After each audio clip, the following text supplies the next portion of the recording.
call this meeting to order. Are there any disclosure of pecuniary interests? Seeing none, that's closed. May I have an approval of the agenda, May 2nd? Dunk and Brett, sorry, thank you.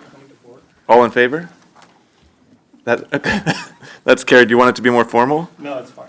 Approval of the minutes of the December 5th meeting. Joanna and Colleen, thank you. All in favor? That's carried. First delegation, Jacqueline St. Pierre.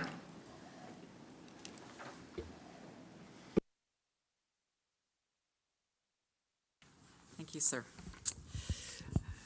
To the Mayor, Council, to our friends in Economic Development and Tourism, and to staff, thanks very much. So today, thought I'd give you a quick little update on the Quinte International Air Show. There we go. So I did prepare just a few slides for you as well, just so I can guide you through those. So tickets went on sale in November. I think early reports I was able to tell you within the first 7.5 hours of tickets going on sale, we'd sold more than $46,000 in tickets. And since that time, you know, tickets have been flying. All of our VIP experiences are all sold out. Including Photo Pit and some of those areas. So we've had an exceptional response to it's been so many years since we've had an air show, so I think folks are pretty excited. So just guiding you through this, that jumped. 2 days, so the Friday will be the blast-off party, followed by 2 days of the International Air Show. We're expecting 120,000 guests, plus 1,500 daily VIPs and sponsors. In addition, 1,500 military members and volunteers joining us working for the 2 days. And we have 250 performers plus their families. I'm tracking right now 413 family members coming in. And of course, it's an international delegation coming in. We have more than 100 members in the Italian Air Force, the Tricolori. And we have we're still waiting for the US to make their full commitment, so I can't give you a full rundown of statics, but some pretty exciting planes that we'll see for the first time at 8 Wing. Joining me today from my office, I have Sailor First Class Jellicoe and Corporal Lavers, both joining me from our office, so I thank them for their support. So tickets are on sale. For the first time ever, we've done this with e-tickets. We do have hard tickets available at the Canucks here in the Trenton area, and we're really happy with the way the e-ticket process has gone. So for 2 days, the Saturday and Sunday, early bird folks are going to be arriving at the wing around 800 in the morning. By 8 o'clock, we will have flights up in the air and be looking after traffic, understanding what's happening with traffic. We'll have our first planes go up before 700. So as you know, the road at Highway 2 closes at 700, and we'll have buses on the road, meaning our shuttles, because the majority of people that come to the Quinte International Air Show participate in a shuttling system, and your community has been very receptive in helping us get the shuttles that we need. We will be having buses on the road by 8:30, and those will be arriving starting around 9 o'clock for the ones that are a further distance away, like Lolis College. So VIP tents and the gates open at 10:00. The show itself starts at 11:30, but prior to that, we have the cadets and their gliders up, and also the SARTEC demo, all happening before 11:30. Just before the 11:30 ribbon drops with our Hawks, we will have a 75-member Military Wives Choir perform. So some pretty exciting presentations. I'll add to that as well that through the community, we've engaged the Trenton Memorial Hospital Foundation. They're going to be selling bottled water as a fundraiser outside the gates. I have concerts happening outside the gates to entertain the lineups, and we do hope that this area is going to go much more efficiently than we saw in 2016, and I'll speak to that as well. The show itself starts at 11:30, ends at 4:30, gates close at 5:30 for both days. So as mentioned earlier, lots of changes in the communications and the way we're doing ticketing. So folks will be arriving. We have 10 entry gates across 3 different areas and platforms for folks to come in. We will be moving lines to people that have items that need to be checked. But if you're coming through with just, it could move quite quickly. And then our VIPs will be moving into a separate gate as well. So in front of you is a board that you at Quinte West is going to be managing one of two.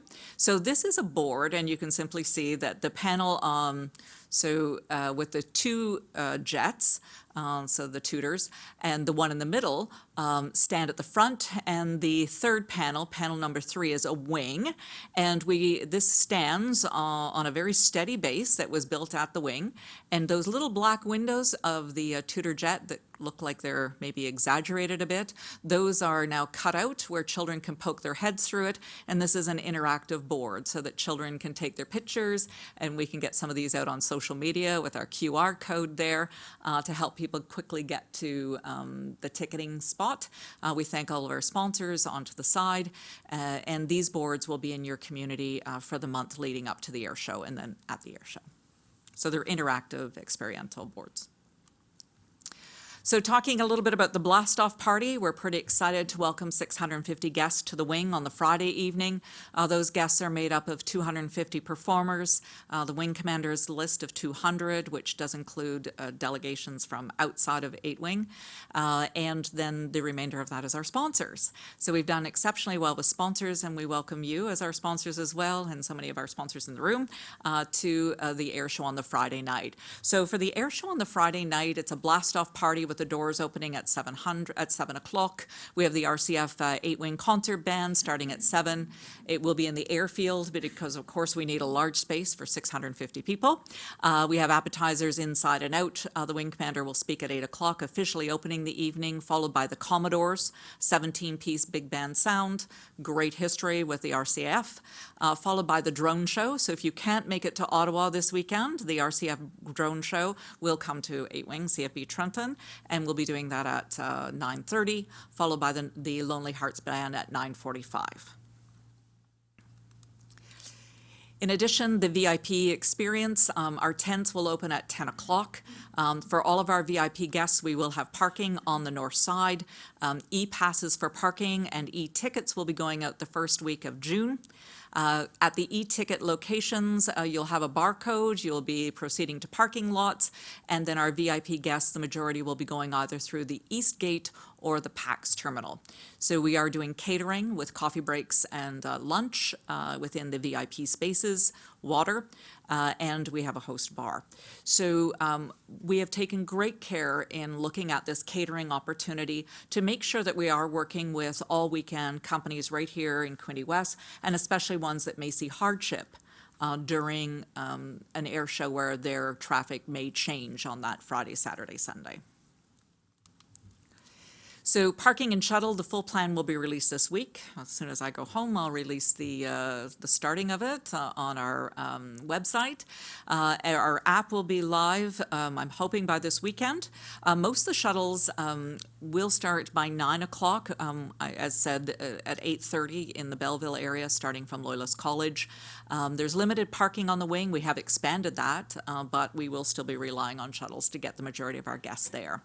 So this is the first look at the map, which is not up on our website yet, but you get to see it. So thank you very much to Quinte West and to so many of the businesses here that have helped us allow folks to be parking in and around those regions. So this is your first look at the map. This is updated from the one that's currently on the website. And just to bring your attention to scale, because scale is everything when we're talking about such a large space out there, the VIP yellow rectangle in the top right corner represents 200 meters by 60 meters, and this map is to scale. So you can see just how large of a space it is out there. So Highway 2 is in red because it will close at 700 on the morning of the air show.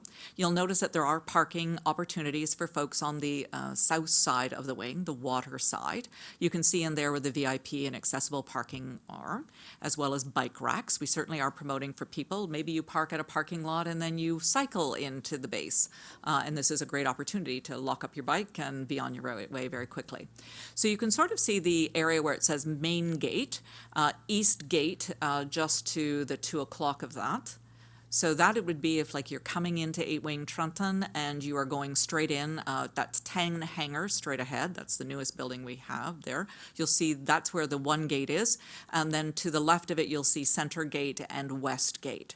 So we'll have traffic at all 3 gates, folks coming in. So out of the gate, that's where Trent Memorial Hospital will be joining us, and we'll have some band concerts to keep people entertained as we're loading folks in. New this year will be comfort carts taking people from the Parade Square, where it says parking only for accessible parking, and for the VIP areas as well as some of those early bird areas. Inside the gates, things that are new to the air show, please see the blue dotted line. That is a trolley car.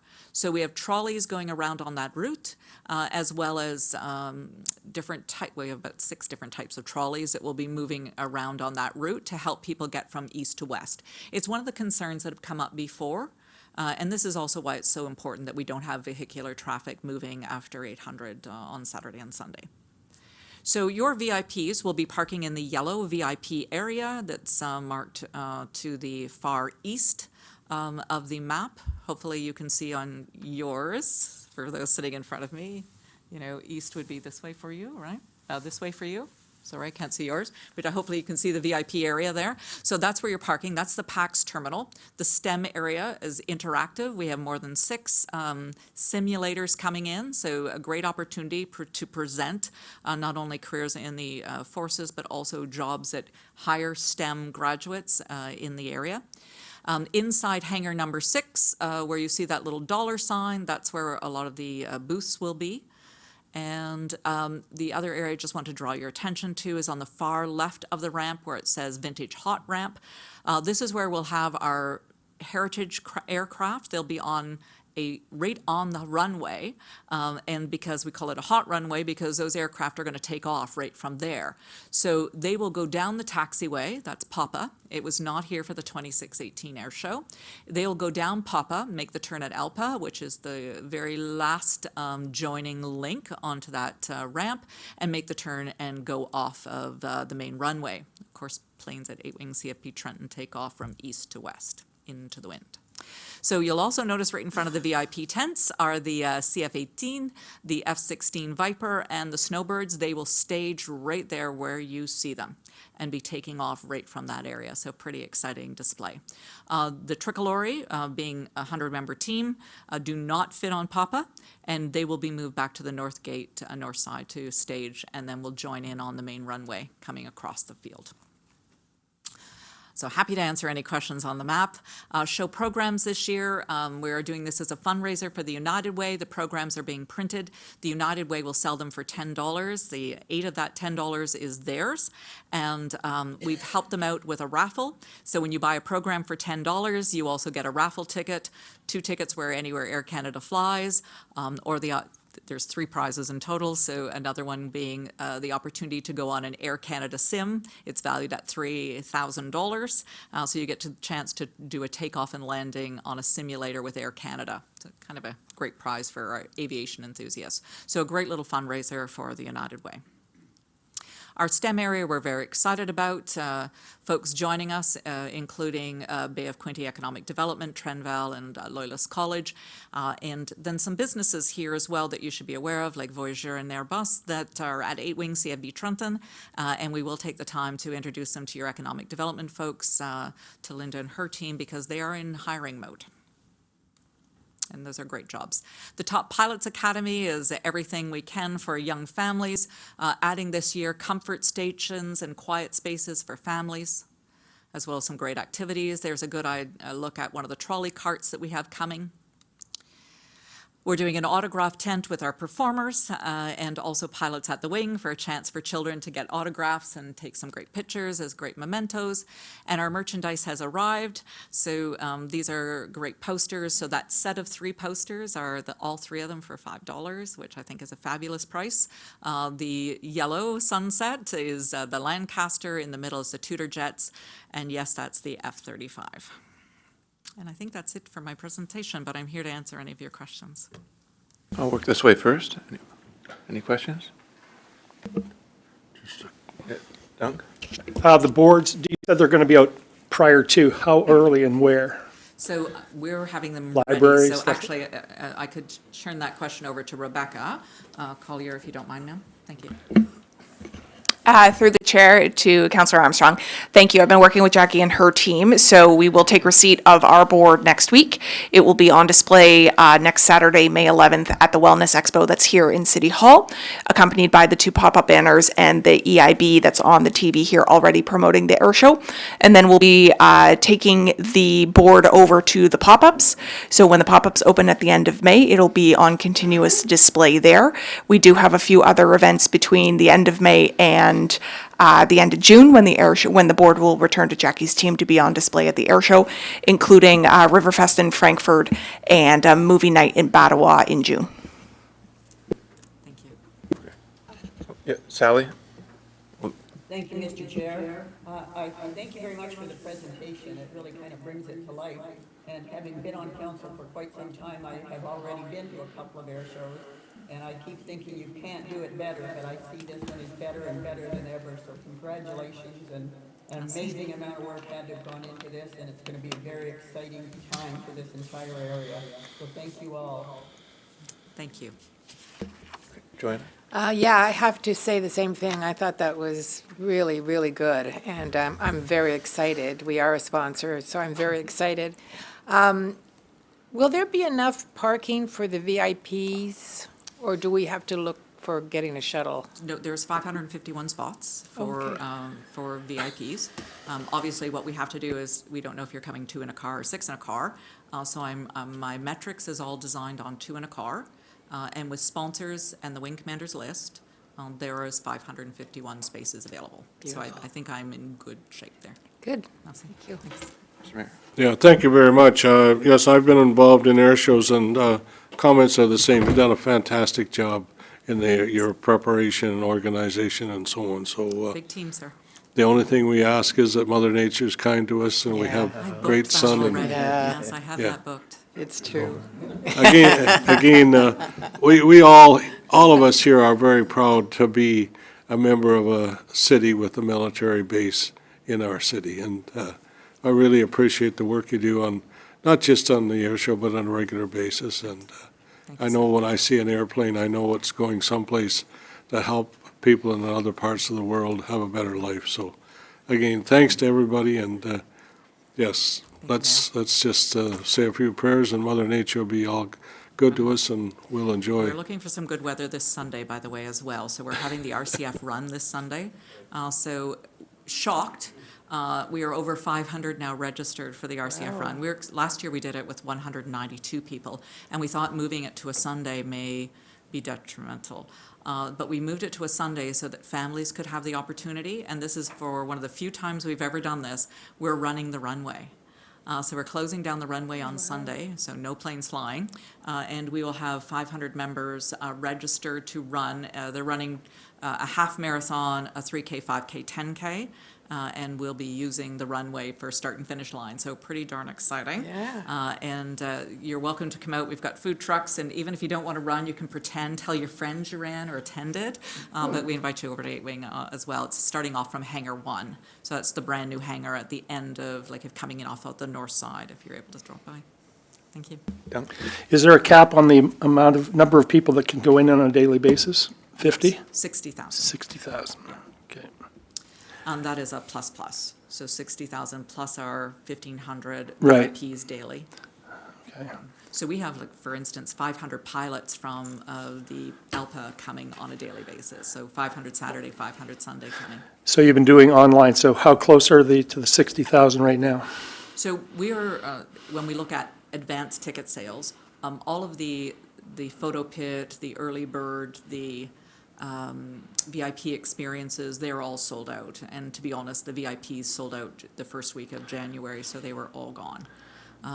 But we still have available, and then we sold over $425,000 in sponsorships, 331,000 in kind.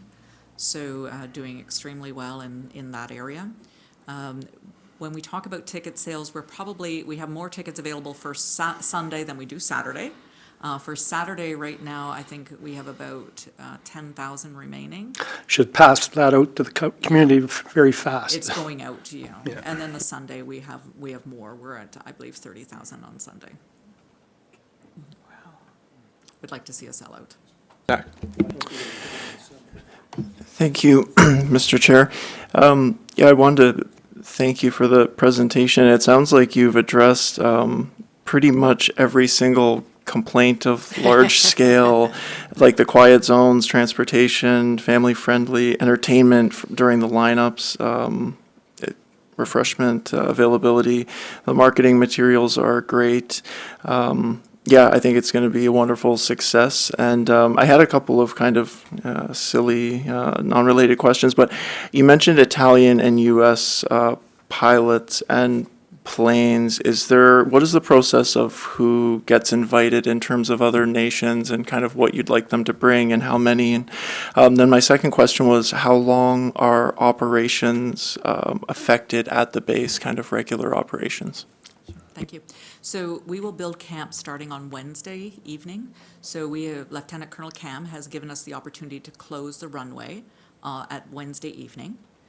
Then we'll start building camp. So building camp is all the fencing going in, and then starting with the VIP tents and all the tents going in.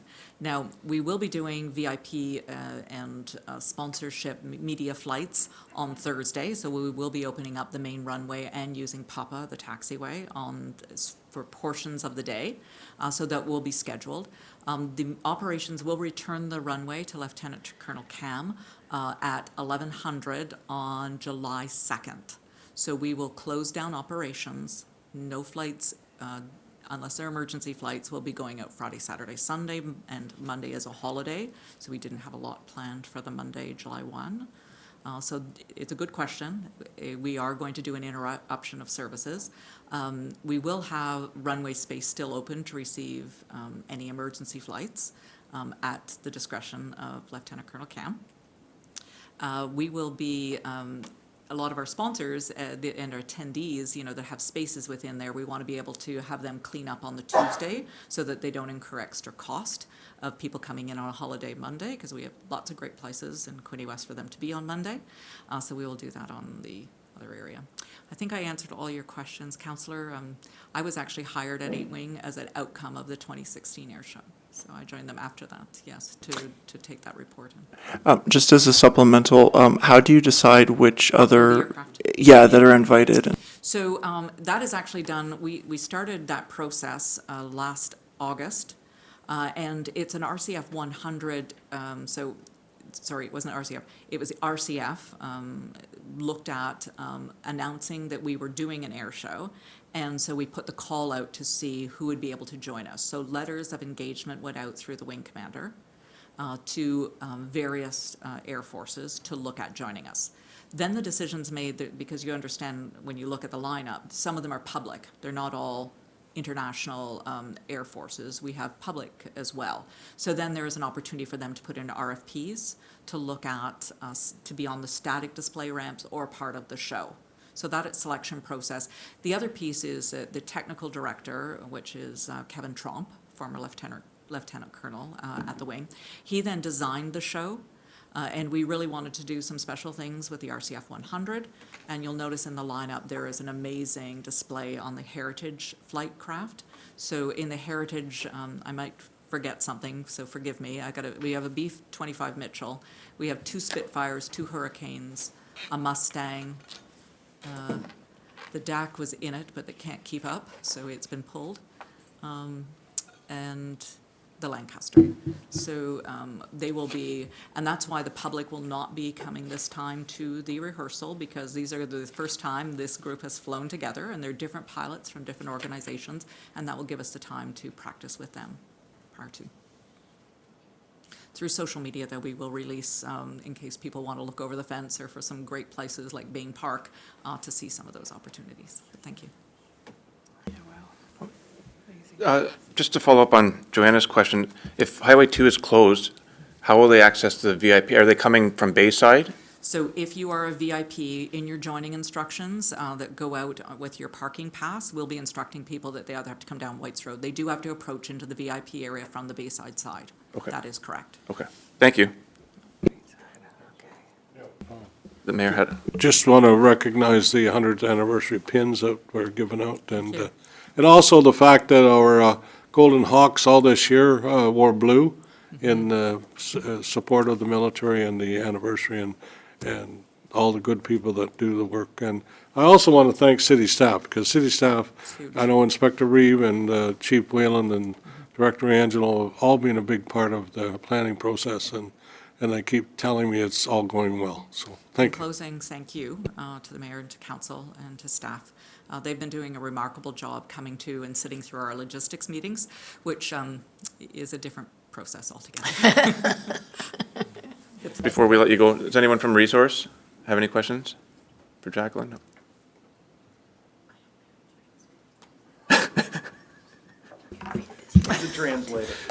Yeah, so Suzanne has laryngitis, so I get to read her question for you. Is this one here? What? So she says, coordinating vendor opportunities for local businesses. So far, the chamber has 12 businesses signed up. So that was an opportunity for the chamber to work with their businesses and bring them into the show, and they have 12 signed up so far, so. And she wants to thank you for the opportunity to do that. Could you tell us the businesses, Chris? To Suzanne, Yeah. for Chris. Thank you very much. So we have tried to look at ways to incorporate, opportunities for the not-for-profits in the region. As you know, the Museum Foundation also joining us in some efforts as well. So we really are looking at how we embrace the community and bring them in through our doors as well. So the chambers of our 3 sponsored municipalities have all been invited to go into a very unique opportunity to go into the vending space. So, thank you. Thank you. One more question. Yes, go ahead. Will the Air Force Museum be open? Because that's a great viewing area, that field. Yes, and actually I am trying to work with Kevin and the team at that space to see if we could do something special in an announcement to come soon, looking at, having veterans on the Friday during our rehearsal time, as a place for, like, a lot of them will be coming into town early, and we just thought it would be a great place where we're not going to put on a whole bunch of events because I really don't have any more manpower to do that, but we thought we would open it up during rehearsal time for veterans to go there to the museum, because it would be great viewing for the rehearsal window as well. But they will be open all weekend, and I have confirmed that with Kevin and his team. They won't need to buy Regular a ticket. operating hours. Won't be a bad ticket. Thank you. Thank you. Thanks. Moving on to the quarterly updates from the staff of Economic Development, Tourism, and Special Events.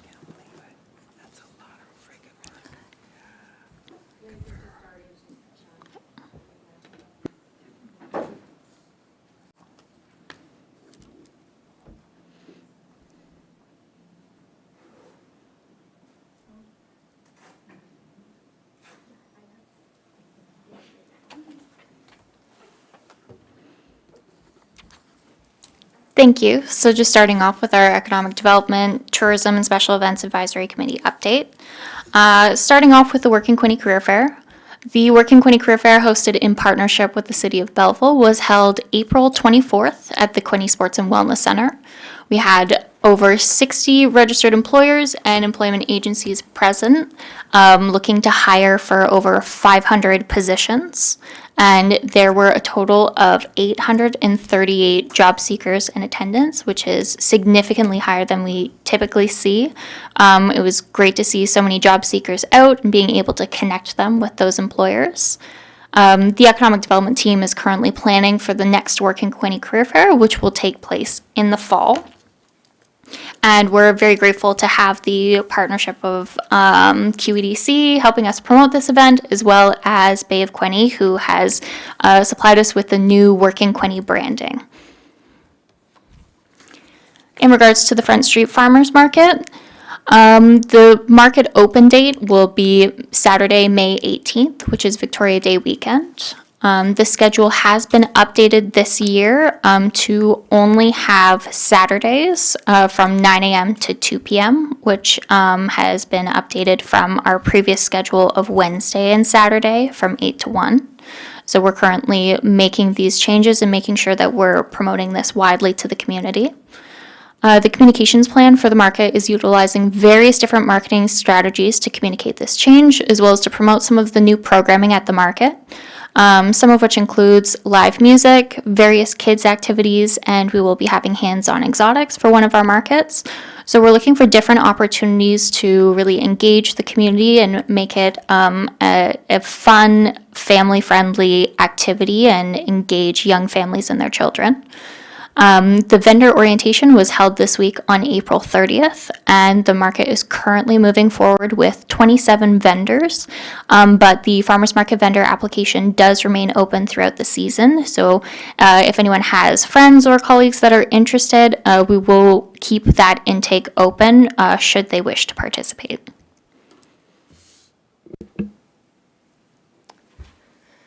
So in regards to our industrial lands costing review and strategy, Watson and Associates has prepared a draft strategy in consultation with city staff as well as our industrial land subcommittee, which also includes representatives from the QEDC.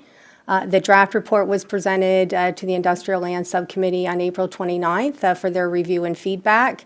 And a presentation will be provided by Watson and Associates at an upcoming council meeting. And a staff report will be included as part of that meeting, and that would be in terms of the in-camera session of council. So really looking at various lands across the city where there may be opportunities to purchase future industrial parks, and also reviewing a costing for industrial lands based on market values and the cost of servicing the site. So that's all contained within that document. The Community Improvement Plan update, as you know from previous meetings, that the city is in the process of updating our downtown commercial CIP as well as our tourism CIP. The consultant is currently involved in the engagement portion of the project. At this time, 2 focus groups were held on April 18th with relevant parties, which included downtown commercial businesses, tourism business operators, economic development and tourism committee members, and representatives from our regional business organizations. So interviews have also been conducted with council members along with our city partners. So the next steps, Sierra Planning and Management, who is the consultant, will be reviewing the information received and developing the plans. The First Impressions Community Exchange Program in partnership with the Trenton DBIA. So that was led through that organization, and we were matched with the community, the city of Aurelia, with a focus on the downtown core. The economic development and tourism staff were part of that community exchange. The visits were held in November, and presentations to each community were delivered in March. As a result of the feedback received, it identified a lack of retail mix and vacant underutilized buildings. So the city has applied through the Main Street funding program to hire a consultant to develop a downtown recruitment strategy for Trenton and Frankfurt downtown cores. So just in terms of that strategy, Lisa isn't here today, but just some key points from that were identified.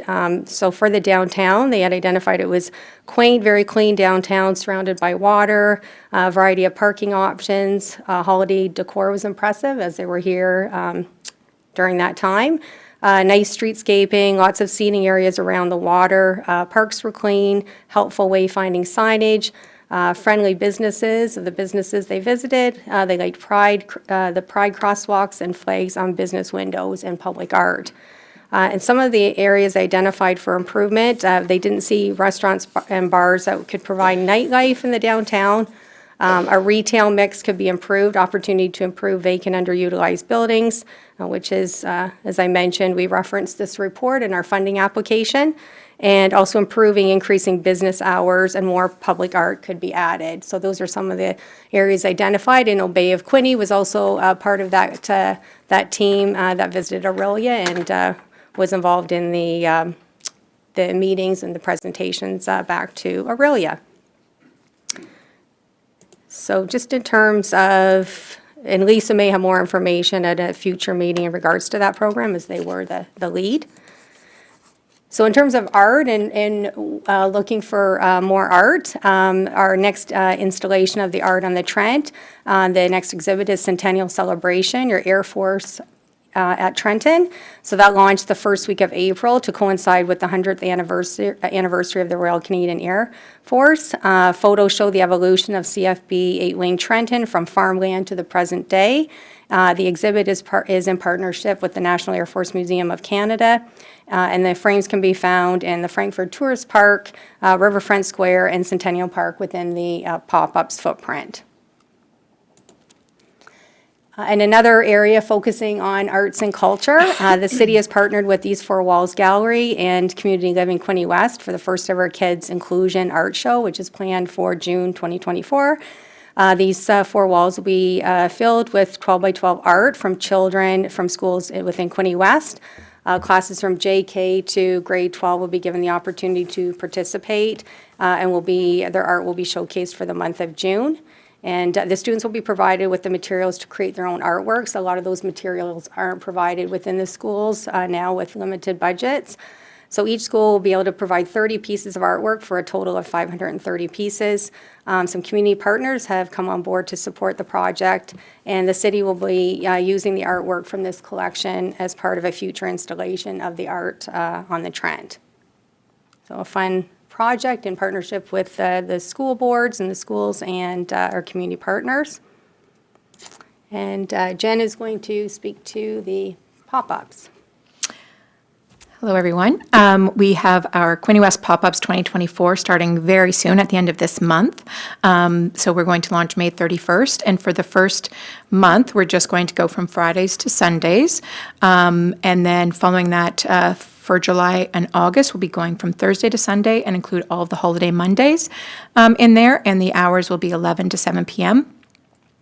The vendors have been selected for the 2024 season, and we are also this year going to be utilizing shed number 2 to have a visitor center, and this will be staffed by summer students for the duration of the time that the pop-ups are open. And further to that, like, they will be able to facilitate the games, the garden games and lawn games that we have going on. So that will be something that will actually activate the space and make it more friendly for people to visit and have things to do. We're also going to have live music every Saturday between 12 and 1 to 1:30. There'll be a craft corner every Friday afternoon provided by the Quinte West Public Library. There's going to be a Centennial Park scavenger hunt, which is just something fun for people to do. They'll be able to get a rat card and answer all the questions and then return it for a type of ballot for a prize at the end of the summer. And each week will be themed, having a different one with different activities and entertainment available, also to keep the momentum going and keep people coming back over and over again throughout the summer. This year, we're also trying a different aspect of having weekend tent vendors coming as well. We did have a lot of more interest this year than we had last year, so this is offering those people an opportunity to come and have a tent during the day. They'll be putting it up and taking it down each day, but they'll be able to have some exposure in the community as well.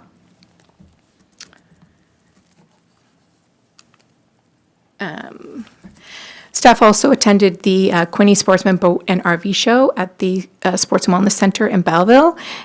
We had a booth staffed there from March 8th to 10th, and the show was very well attended. We had at least 600 conversations that we tracked, individual conversations. So both local, regional, and Trent Severn Waterway information was distributed.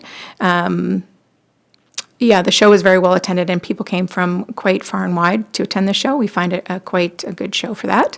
And we also attended the Bay of Quinte Home Show this past weekend, and hosted by the Quinte West Chamber of Commerce. Over 70 local business and vendors registered for this event, and we had an excellent showing, again, too, with a lot of local people, and we do find that we get a lot of new residents at this show, which they're looking for lots of information of things to do, and really coming into the summer season wanting to know what they can do with their friends and family. So, and among other city-related promotional pieces, this was our really first opportunity to present our 2024 Discovery Guide, which you all have in front of you as well. I just want to touch a little bit on the solar eclipse that happened on April 8th with our partners, Quinte. They had marketing board. They developed a web page that provided safety information, a map of the best viewing spots, and listing of events that were organized by private businesses or different communities in the area. They did support those who applied and qualified with a $500 grant to help with their events. In Quinte West, the National Air Force Museum, the Quinte West Chamber of Commerce, and the Quinte West Public Library took advantage of those grant opportunities. We partnered with the National Air Force Museum of Canada on their Eclipse event that saw approximately 1,600 participants. We provided picnic tables, the quench buggy, and a parking shuttle that took people from Centennial Park to the National Air Force Museum to help alleviate parking congestion at the museum. 150 people took advantage of the shuttle, and anecdotally, drivers reported that approximately 90% of those people were from out of town. This is another fun project in partnership with the Bay of Quinte Regional Marketing Board that we just wanted to touch on. The Quinte West Experiential Tourism Packaging. Working with stakeholders within the city, we wanted to create experiential tourism packages that showcased their businesses and offered another source of income for them while providing content for us to promote and unique things for visitors to do. Late last spring, tourism stakeholders came together for 3 days of learning, and now 2 of those Quinte West businesses are ready to launch their experiences. One of those is the Fina Vista Farms. They have what's called horseplay days. And so in essence, it's like day camp for adults.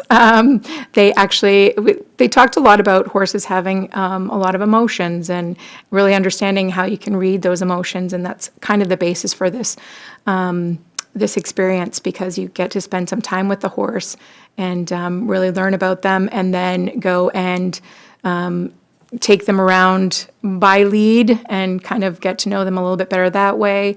Do some exercises with them.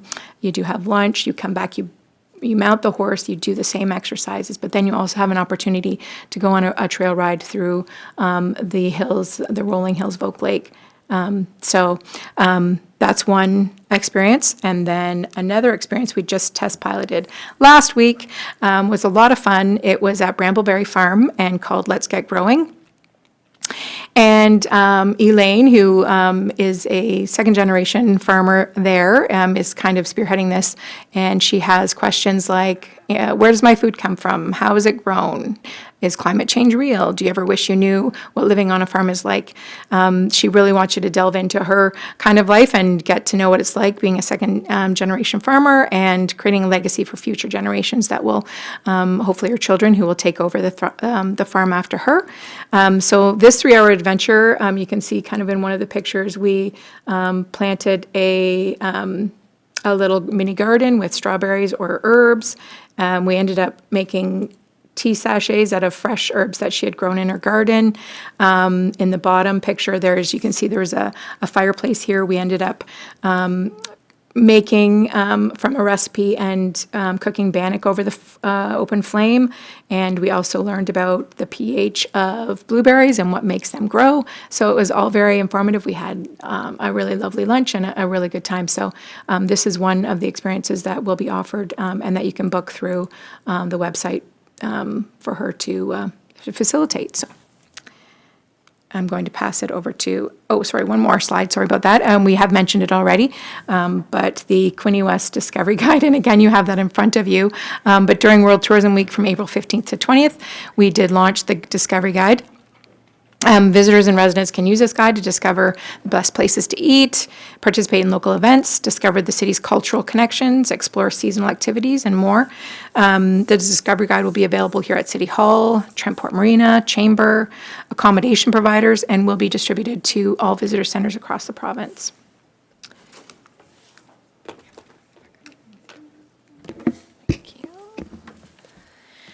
Good afternoon, folks. So it's my pleasure to walk you through the final few slides of today's presentation. So on the back of Jen's update related to the Discovery Guide, I'll just call your attention to the materials that are in front of you. So we are pleased to present you with lots of information today about the eventful spring-summer season that we have lined up for residents, visitors, and our community. So on the slide here, and I'm not going to go through this whole list, are details and events that are also captured on the rec card, so the 4x9 summer activities rec card in front of you. If you flip that over, you'll see these events and others listed there. So we have lots of exciting things. A few have obviously already taken place, and so I've captured the Q1 of this year, as it was December of last year when we last met. So just calling your attention to some of the great things that have already happened. That takes me to my next slide. So one of this year's new events took place in March. Quinte West Family Fest is the evolution of what was Quinte West Frost Fest. So we undertook a strategic review of Frost Fest, and we appreciate that our climate is changing and the conditions around doing a winter-themed event is becoming more and more difficult. And so evolved this event into a more inclusive and diverse Family Fest programming, pushing ourselves out into the weekend that leads into March break. And we saw an overwhelming amount of attendees and visitors to the first ever Family Fest at the Battawa Community Centre. So more than 600 attendees, lots of happy kids, families engaging in the programming there. It included a pancake breakfast on behalf of the Trenton Kinsmen, live music, animal entertainment, buskers, costume characters, some of our tried and true programming that we've done for many years, including the St. Patrick's Day scavenger hunt, and other things. So we've got lots of great feedback, lots of really good social media comments, and it is our intention to continue with Quinte West Family Fest now each March moving forward. Among the highlights of our returning events include the continuation of what was Quinte West Fest last year, celebrating the 25th anniversary of Quinte West. Again, backed by popular demand, are our outdoor free family fun movies. So this year we are marrying the movies with 4 individual award parties. So the dates and locations are here on the slide, beginning in Frankfurt. In conjunction with Riverfest, we will have an outdoor movie and some themed programming. Everything is free family fun, and so we also include this information on one of the rack cards that we've given you to take away today. So we look forward to seeing residents and visitors from all wards of Quinte West in these 4 different locations as we move around town this season. I'm also happy to give you a quick update on an event that you've heard about many times before in this room, the upcoming Toyota National Championship Under 15 soccer tournament in Quinte West over Thanksgiving weekend this coming October. So plans for this event are well underway. Thank you to those who attended our official launch press conference back in January of this year. We got lots of great media exposure and buzz for this event. On the back of that announcement, we launched our volunteer recruitment and sponsorship recruitment campaign, so both of which are going very well. I will take this opportunity to remind the committee that we need all the help that we can get in generating sponsorship and engagement for this event. So if you do have friends, neighbors, colleagues, business network affiliations that you feel would be a good fit for the soccer tournament in October, I'm happy to speak with you after the meeting about how we can reach out with the sponsorship deck that I spoke about in our last meeting here and get them some customized opportunities to generate some exposure and some engagement with what we anticipate to be 1,500 or so attendees to that event, including the athletes from the various provinces, teams, their families, and local visitors. We're also now in market with messaging on 2 new developments related to the soccer tournament. First is Soccer Central. So over Thanksgiving weekend, we will be turning all of Centennial Park into Soccer Central. So in addition to the soccer fields and the area in that space behind the Quinte West Soccer Club, We will also be animating the pop-up cabins and the green space around there with all things soccer. So again, free family fun. If you know of any businesses or organizations that would like to join us in that space, Friday, Saturday, and Sunday of the Thanksgiving long weekend, we do have an online application form where we're receiving inquiries from food vendors, merchandise vendors, organizations that want to bring out an information booth and have exposure there. We welcome everyone to get involved. And then on April 15th, earlier this year, which was World Art Day, we launched the Youth Logo Contest for Soccer Central. This is a really cool, creative opportunity for youth under the ages of 16 in the community to get involved, to generate what they would like to see as the official logo of Soccer Central. We have some really cool opportunities to produce and promote that logo as part of the publication and materials for the tournament moving forward. So we'll be announcing the winner as part of our Canada Day celebration. The application is online, and folks can visit getinvolved.quintewest.ca to upload and submit their logo. You do not need to be a graphic designer. Frankly, you don't need a lot of artistic ability. We will accept line art, crayons, paint, proper computer-generated graphics. We really want this to be as inclusive and as fun for all. So please check out our youth logo contest, and that's open until the end of the May long weekend, May 20th. The contest closes. So that's a quick overview of what has happened and continues to happen in the first half of this year, kind of leading us into July and August.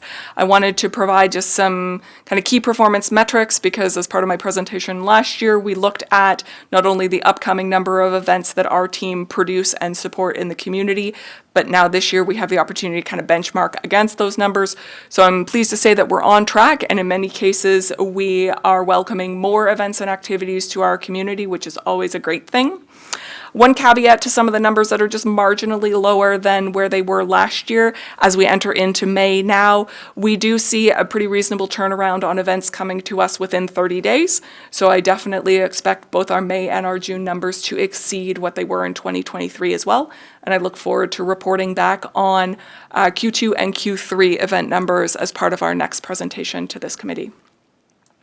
So with that, I'll conclude by saying thank you very much on behalf of my colleagues and turn it to the chair for any questions or comments. Joanna? I actually have a few questions. My first it's for the pop-ups. We talked last time about water stations, whether it's washrooms or place to wash our hands and all that sort of stuff. Have you processed or gone further with that? Through you, Mr. Chair, to Committee Member Marsh. We have had conversations with facilities. One thing that will be able to help facilitate that issue this year, if people need to be, is that we will have a shed actually open that's being staffed by our students that does have a facility to wash hands. So we can probably accommodate that in a better way this year. Okay, great. Also, it was suggested, I think, by Duncan, that that they wanted some Quinte West advertising promotional material given at the pop-ups. Will that be at that visitor center? I think you said something about a new visitor center will be at the pop-ups? Well, we are using, we will have visitor information available at the pop-up, and they will also help facilitate any issues that arise and be able to direct that way. They'll be able to greet visitors and track the visitors that are coming in. So that's the function of that visitor center in one of the sheds that we have. Yeah, because I thought that was a good idea because there'd be so many people here. It's nice, to have some information on what else is going on in the area, and that would be a perfect, opportunity to do that. So just another question, I don't know if it's for Linda, in regards to the farmers market. I'm a bit worried about we only have 27 vendors. I know last year we had more, but not everybody showed up. If that's the same as this year, if we have 27 and not all of them show up, we're in the same spot we were last year. I mean, the chicken and egg, if we don't have the vendors, we won't have the people. So, is that a concern to you, or should we be putting some effort, more effort into getting more vendors to come to the market? Through the chair to Committee Member Marsh. At this point, it's very comparable to the numbers we had last year. At this time, we do have some returning vendors that were strong vendors from 2022 that have come back on board for 2024. So we do feel there's a strong list of vendors of the list that Liz identified. And with it being the Saturday only, it was the Wednesdays too that were very low turnout in terms of vendors, and Saturdays were always the stronger day. So we were really pushing with lots of promotion, the change in times, as well as the programming that will be involved. So there'll be a lot more happening on the Saturdays as part of the market than previously. So I don't know, Liz, if you wanted to add anything further? Absolutely, thank you. We also, last season, while we did have 32 registered vendors, even at the Saturday market, we would probably only see an average of 12 to 15 vendors. So we have a list of 27. We have a lot of really strong vendors. We had 14 come to the vendor orientation. They're very engaged and they're very excited about some of the programming that we're looking to have. So we are feeling very positive about coming into this market season. When we were at the committee, the Farmers Market Committee, we talked about, how we're going to deal with the vendors that say that they're going to come, but they don't show up. Did you look at that, or was there anything that we could add to that? If they said they're going to come and we're hoping that they do and they don't, can we do anything about that? We have done a lot of follow-up with previous vendors that was highlighted during the vendor orientation as well. So lots of communication with them. And we will have ongoing communication going forward. So if we see vendors that have applied and paid, but they're not showing up, then we will be definitely reaching out to them in a timely manner. Well, I'll keep my fingers crossed. Hope everything goes well. Thank you. Shelley? Thank you, Chair. Just a few questions. So the report that went back to the industrial lands on April 29th, back to the committee, that is, I guess, slotted that it's going to go back to council meeting. Will that also be shared with this committee, the information that's coming out of that report? Through the chair to Councillor Stedall. The report contains a lot of confidential information, so the report itself in its entirety would be provided to council in camera, and portions of that presentation will be provided by the consultant to this committee, and that's already built into the request from the consultant. So they will be providing a presentation virtually following the council meeting, but the document in itself does contain a lot of confidential information in terms of private lands that couldn't be shared in an open session. Okay, understandable.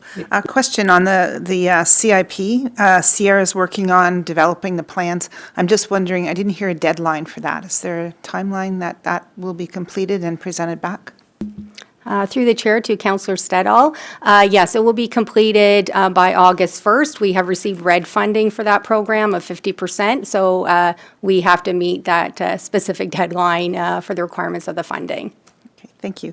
And final question is regarding the farmers market. I know I've heard input that there were not a lot of food vendors. Are there going to be any? Is there going to be anybody that is going to be selling, not food to purchase, but eat while they're attending? I'm just wondering if... Through the chair, yes, we do have one of our existing vendors who last year operated a grill and served breakfast sandwiches, etc.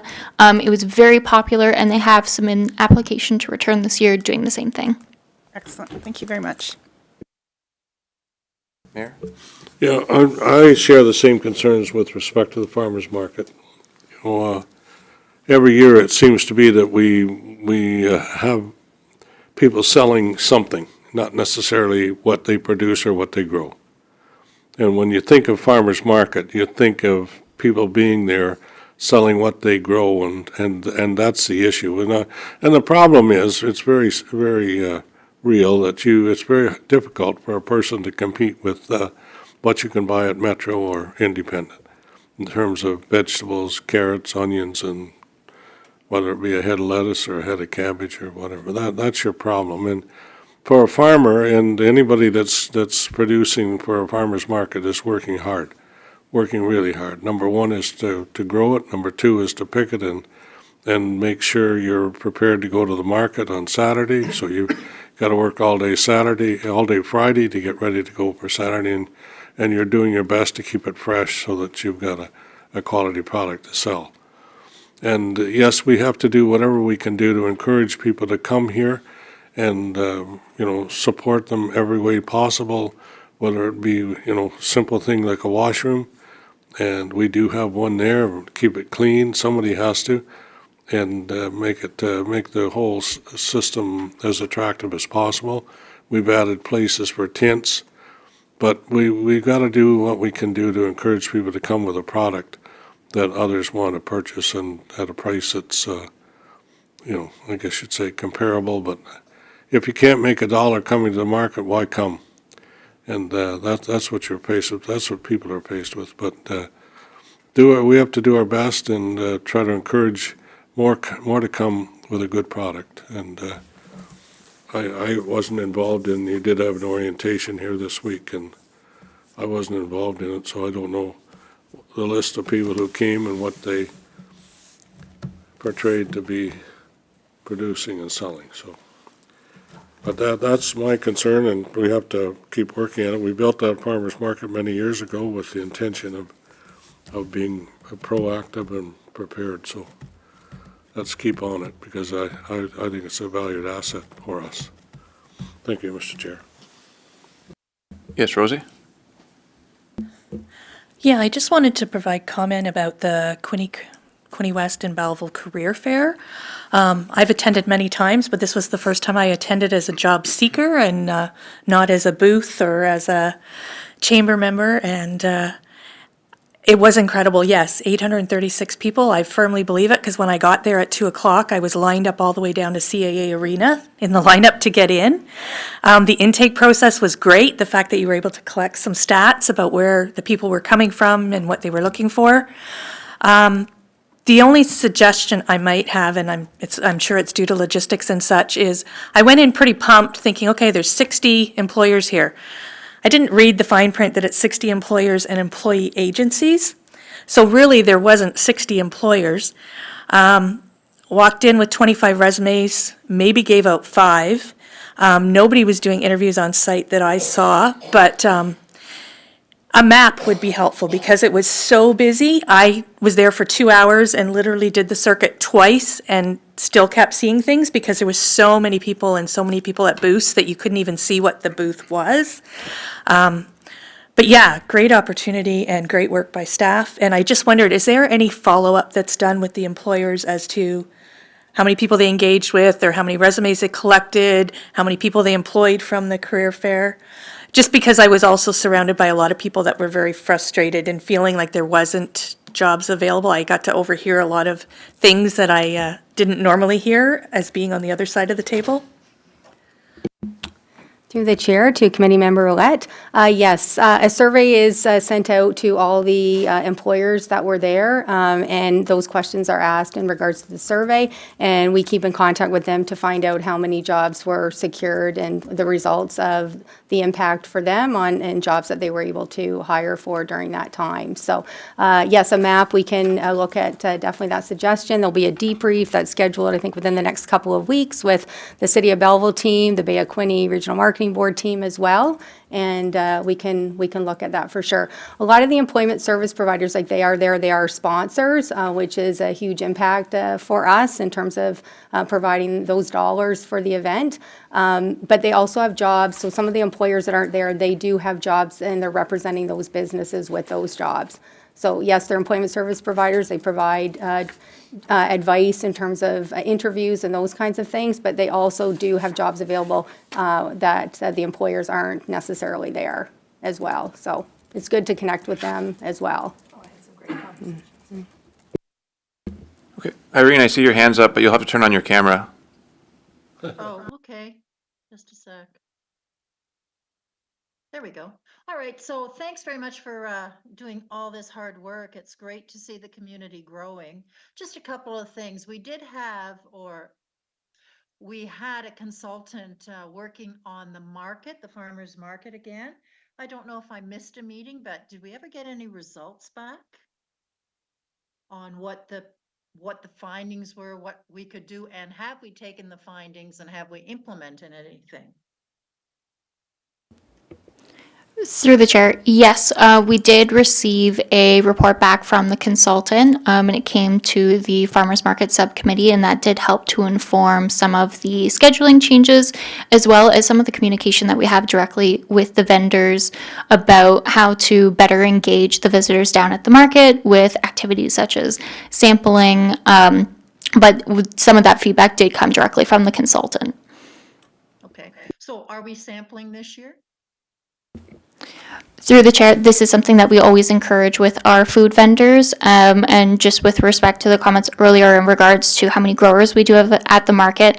At this time, with 27 registered vendors, we do have 8 that are identified as growers, and some of them are vendors that we've seen in the past who are very engaged and present at the market, so we're very excited about that. We always encourage that they sample, and we also communicate with the health unit directly to make sure that we're doing it properly and with respect to health and safety down at the market. But as I mentioned, we're working with those vendors to make sure we can get them engaged with the visitors down at the market as much as possible. Okay, and you do know that there are so many more vendors opening up farmers market in the area. Every time I go on Facebook, there's another area that's got a farmer's market. So there's a lot of competition, and you're right. I mean, for any farmer to come all the way down to Trenton to try to sell, it is a challenge, just as the mayor had suggested. So, okay, so then I have another question, but I've forgotten what it was, so I'll have to think about it. Sorry. All right, Zach, go ahead.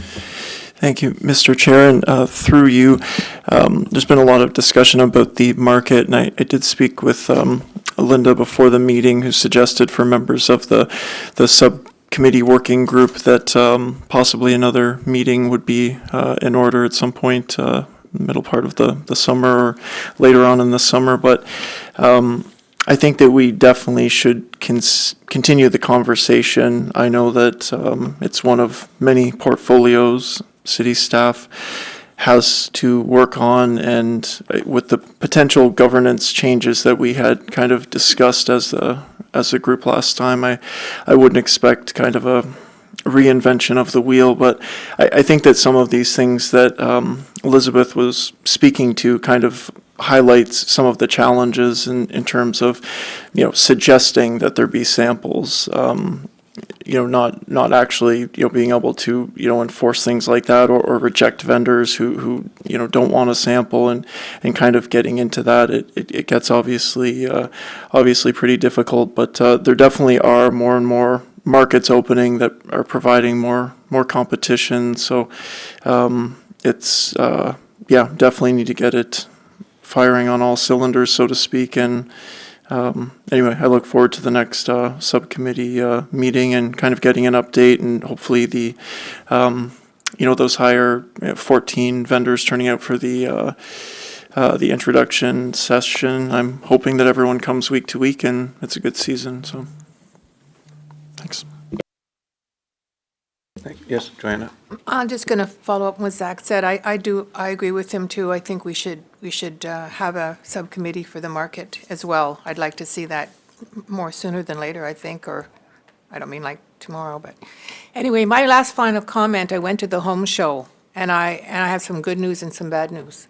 The good news is I thought it was great. There was a lot of vendors.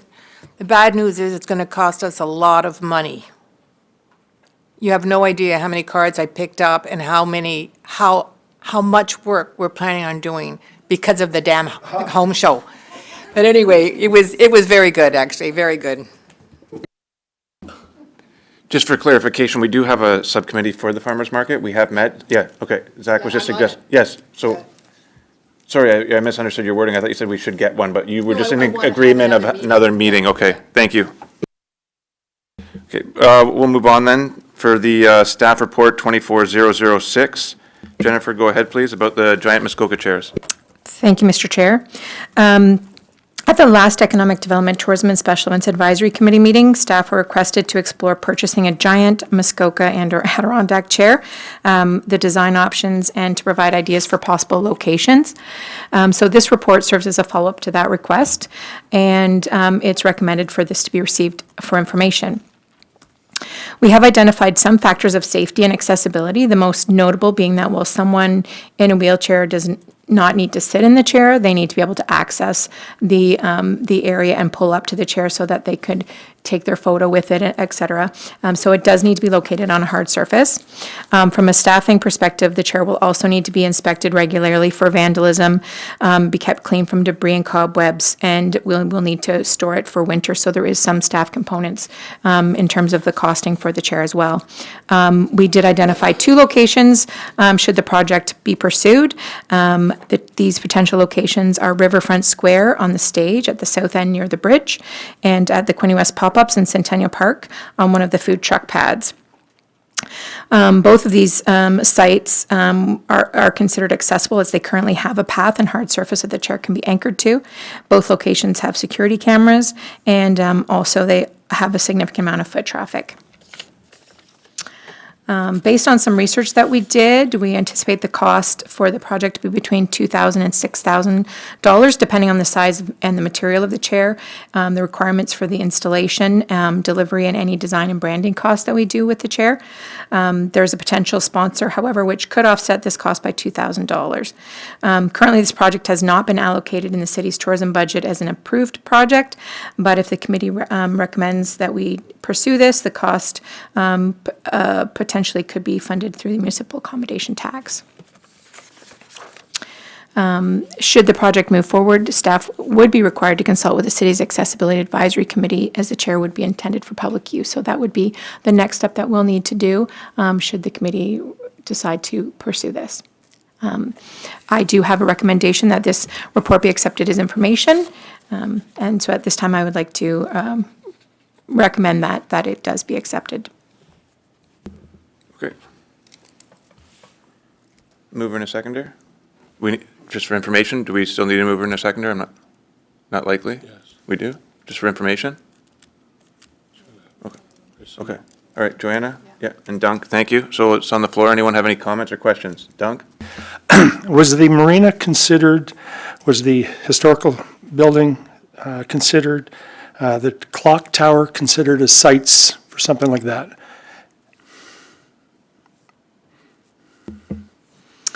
Because there are high traffic areas too.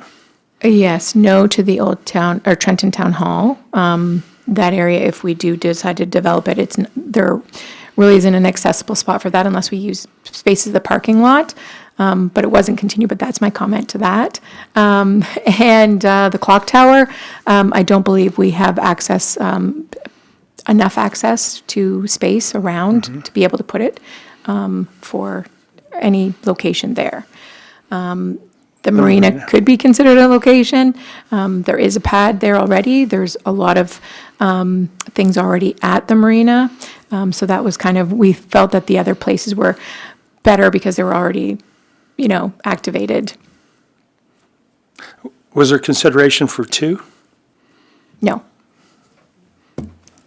Just a thought. Shelley? Thank you, Mr. Chair. So just to clarify, so the recommendation is just to receive this, so it's not to actually purchase the chair. Although if we did want to move forward with it, there is potentially money that's in the MAT tax fund. My questions about that MAT tax fund is how much is in it, and is there any long-term plan as to what it would be used for? Is this the type of activity that it is potentially to be used for, or was it earmarked for something else?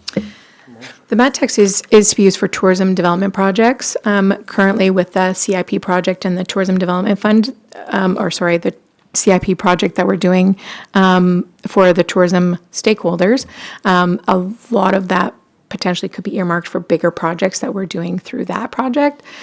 So yeah, we do have a fair amount. Linda might have a better idea on the number. Through the chair to Councillor Stettall, there's approximately $350,000 in the MAT reserve at this point in time. Okay. And, sorry, how much annually is going into that? Do you have an idea as to how much it is increasing by?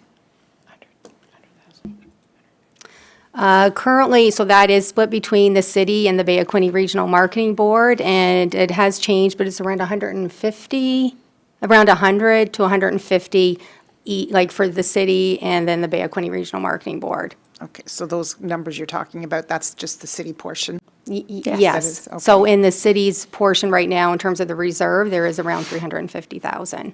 Okay, I guess I'm off on another tangent, sorry, but I'm just wondering if we could maybe get a report back, maybe for the next meeting, as to, just what the numbers are in that and what it has been utilized for, a little bit of history on it, so that we can see and make some decisions. So when these types of things come up here, we can feel confident that there's money that could be set aside for something like this if we did want to move forward with it. So through Councillor, or Chair Coatsvos to Councillor Stedall.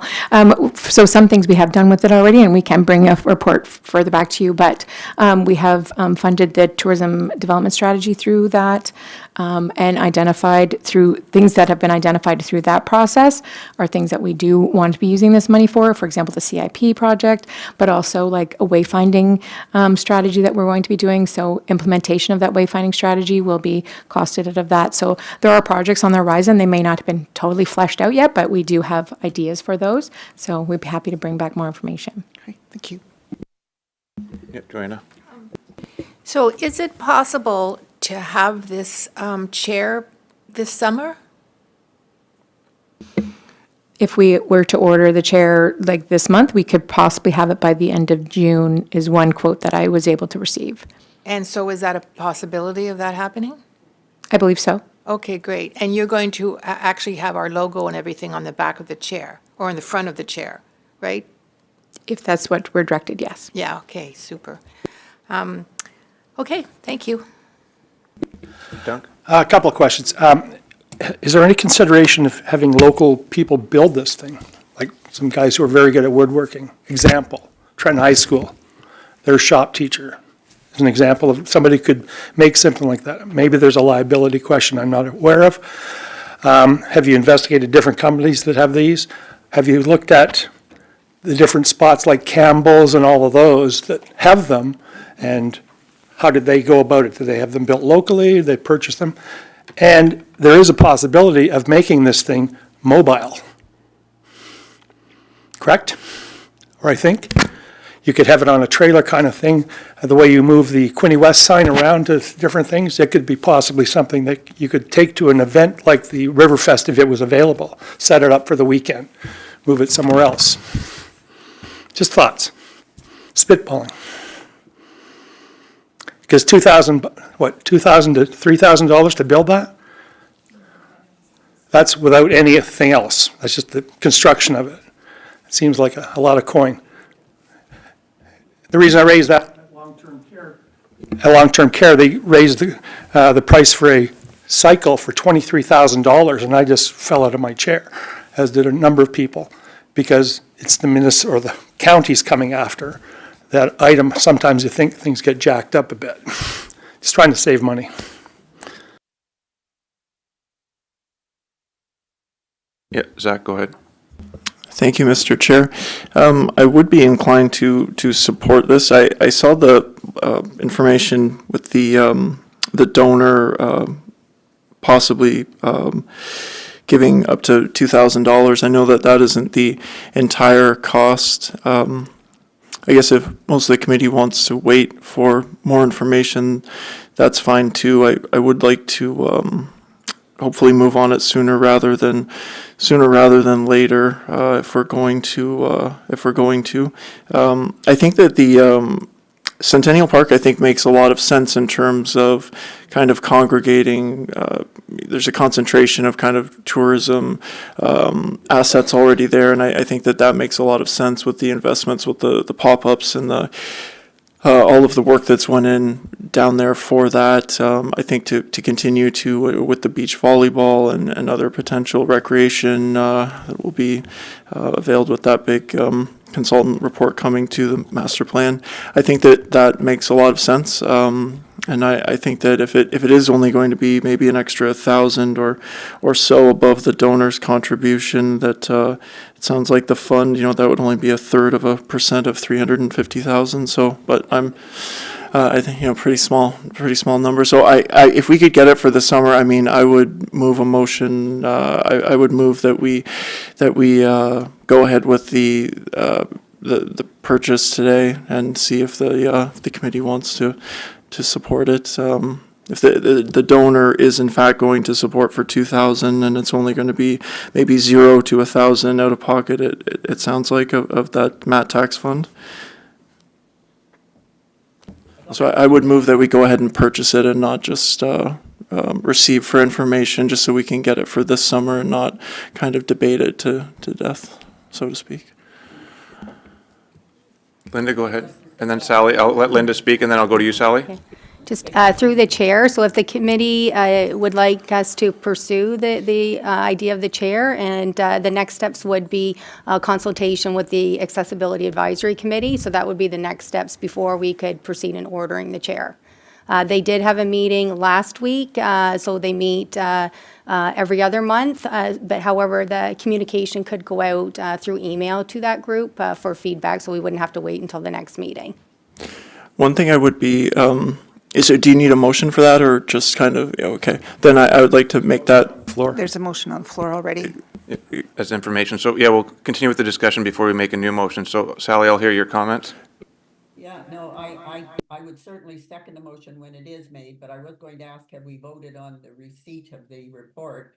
But I also, if we go ahead and get these two and they're successful, then we could maybe go to Loyalist College or Trenton High School or wherever to get more for, maybe down at the farmer's market or downtown. If we find that we should go after them if they really are popular.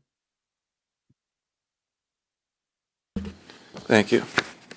Has everyone had a chance to make a comment? Yes, Rosie. My only comment is looking at the pictures here, the cheapest option isn't necessarily the best, because looking at this picture, it's higher than the woman's waist, so there's no way that I could wiggle my butt up into that chair. But the 7-foot option, I could see myself getting into that chair. Of course, it's the most expensive, but it's also it looks like the better quality chair. That was only my only feedback. Okay. The report suggested stairs, and then after reading the report, my thought was everyone does the signs, everyone does the Muskoka chairs. Muskoka is synonymous with the actual region, the Georgian Bay. I just would like Quinte West to maybe stand out and do something more original. My thought that came to mind after reading the report and using some of the good ideas about location and things like that and needing a cement pad, the two best ideas I would think would be a plane, so the nose of the plane all the way to the cockpit and the wings would be built, possibly with partnership with 8 Wings, similar to what they did with the roundabout. They had their welding team. And then you wouldn't need the back of the plane. That's where the steps would actually go up. And they could actually sit in a mock cockpit and the picture would be taken front. And then the second option would be a dinosaur. Should it be a brontosaurus or something like that? Again, we could contact Research Castings. They may want to partner up somehow.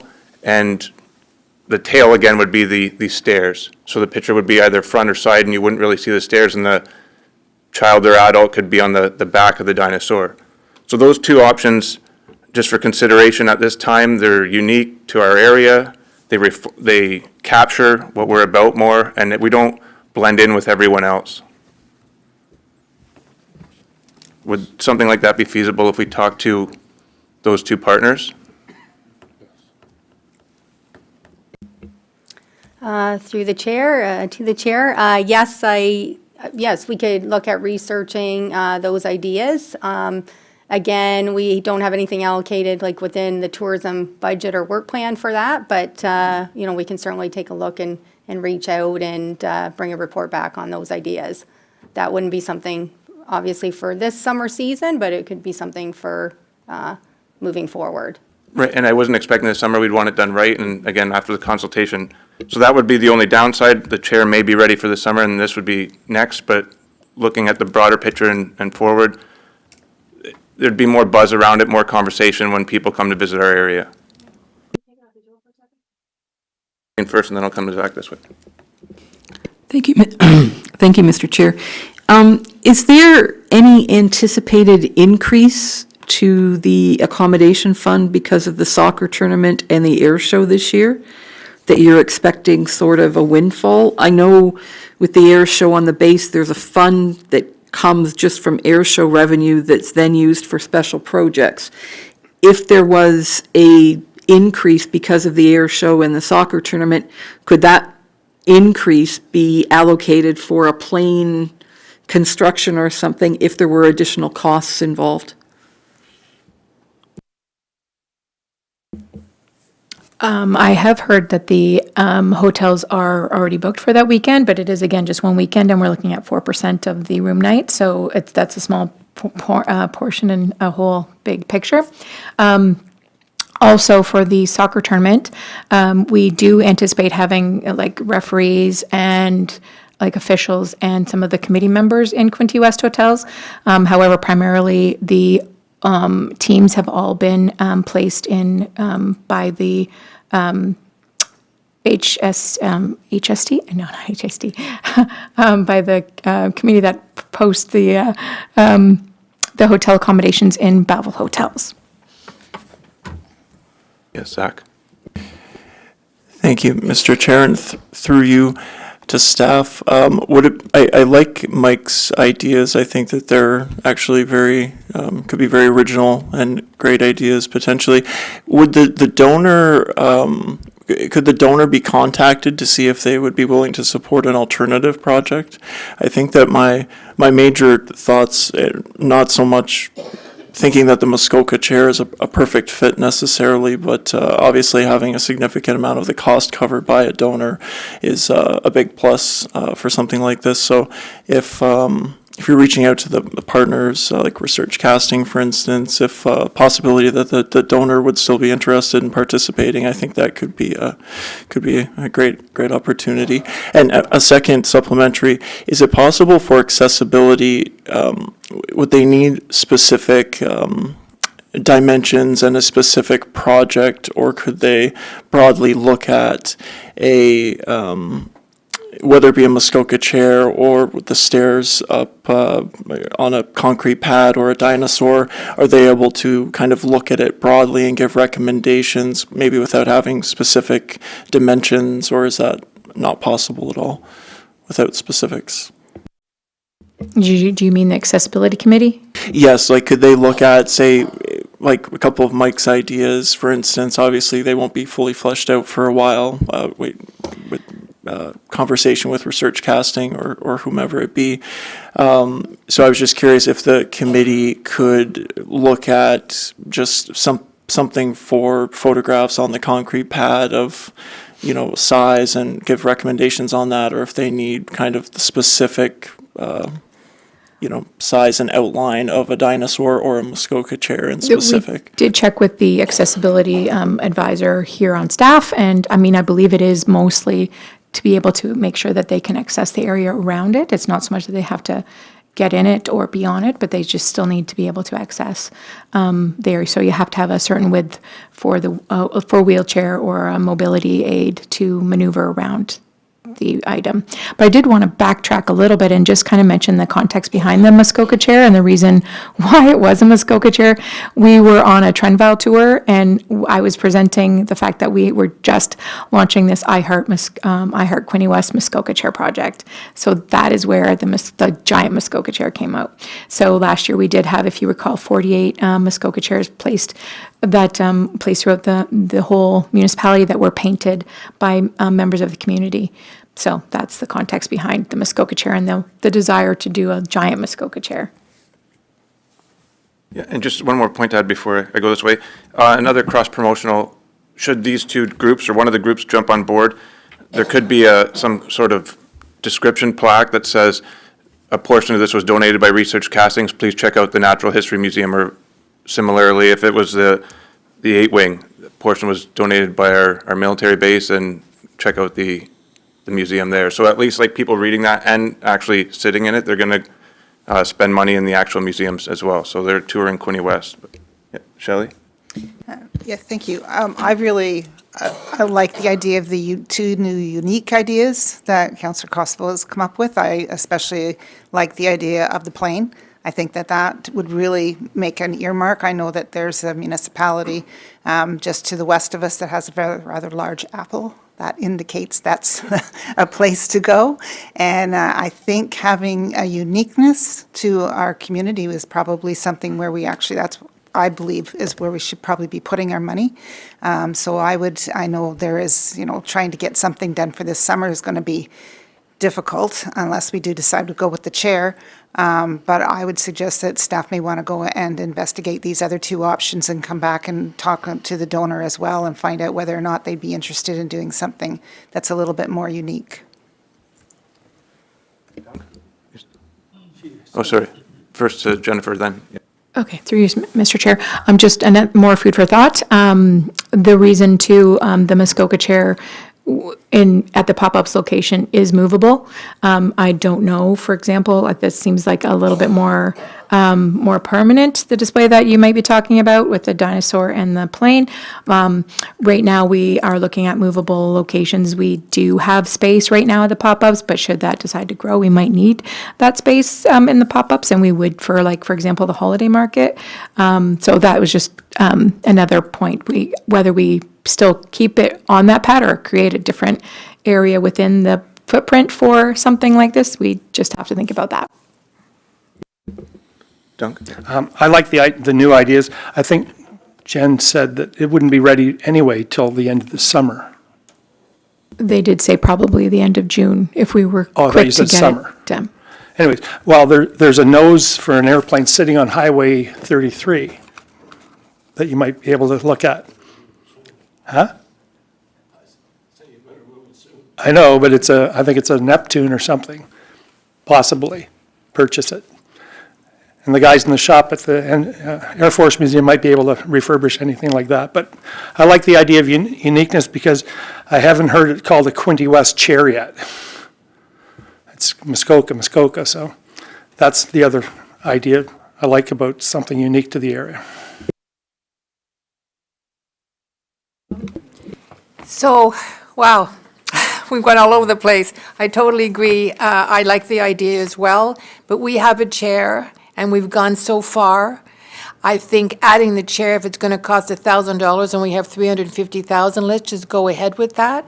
And I think for next year, we could always take a look at Mark's suggestions, and I think they're really good, and I really like them as well, but at least we have something now that's new that we can move forward, with. It's not going to cost that much money. And then when Linda said, oh, yeah, but we haven't budgeted for these new ideas, well, isn't that what the mat is for? I mean, we don't budget the mat, right? It's just a whole bunch of money and we decide what we're going to spend it, so does it really matter whether it's budgeted in the tourism fund? I mean, can we just draw from it? Through the chair to Committee Member Marsh.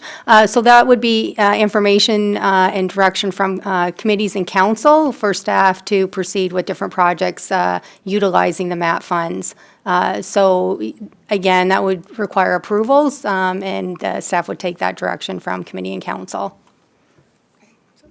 So for the committee's consideration, we will have to defeat the motion on the floor to receive it as information. If you'd like to go ahead with the chair or accept it as information, we have to deal with that first before we make a new motion to go ahead with the chair or the other ideas.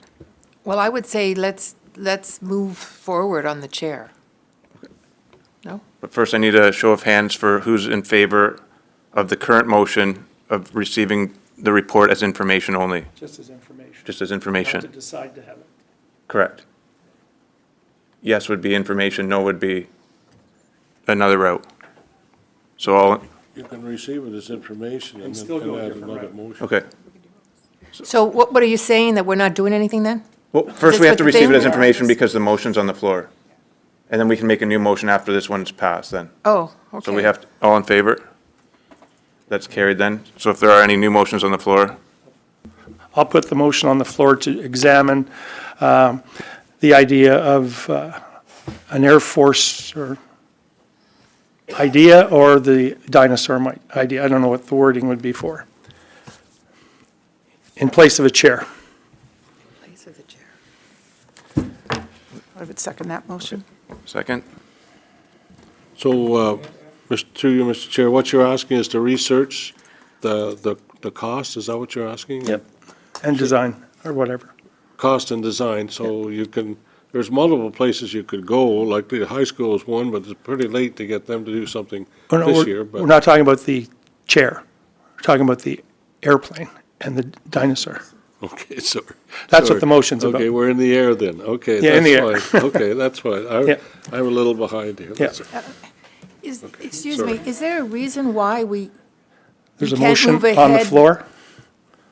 But can we ask questions, though, for the motion? Yes, Shelley seconded, yes. So, For questions? discussion, now we Okay, can have now we discussion on can. the, Is there a reason why we can't move forward with the chair? Like, for me, it's already, the research has already been done. We can have, when it's only going to cost $1,000, it's not very much money. So why are we stopping that now? Well, the idea is that in place of that idea, Councillor Kotzavos has come up with these other ideas, and it's up to this group to decide, yes, we want to go that route, or go the chair route. Yeah, but why can't we do that? I mean, nothing's going to happen this summer. So why You're can't not we just listening. say, let's do it, and you organize it, and You're not- maybe we can have it for next year? The idea is to provide a unique thing for this area. The chair is not unique. No, but we can add, we don't have to just have the Well, chair. that's what the discussion is not to add, but to replace.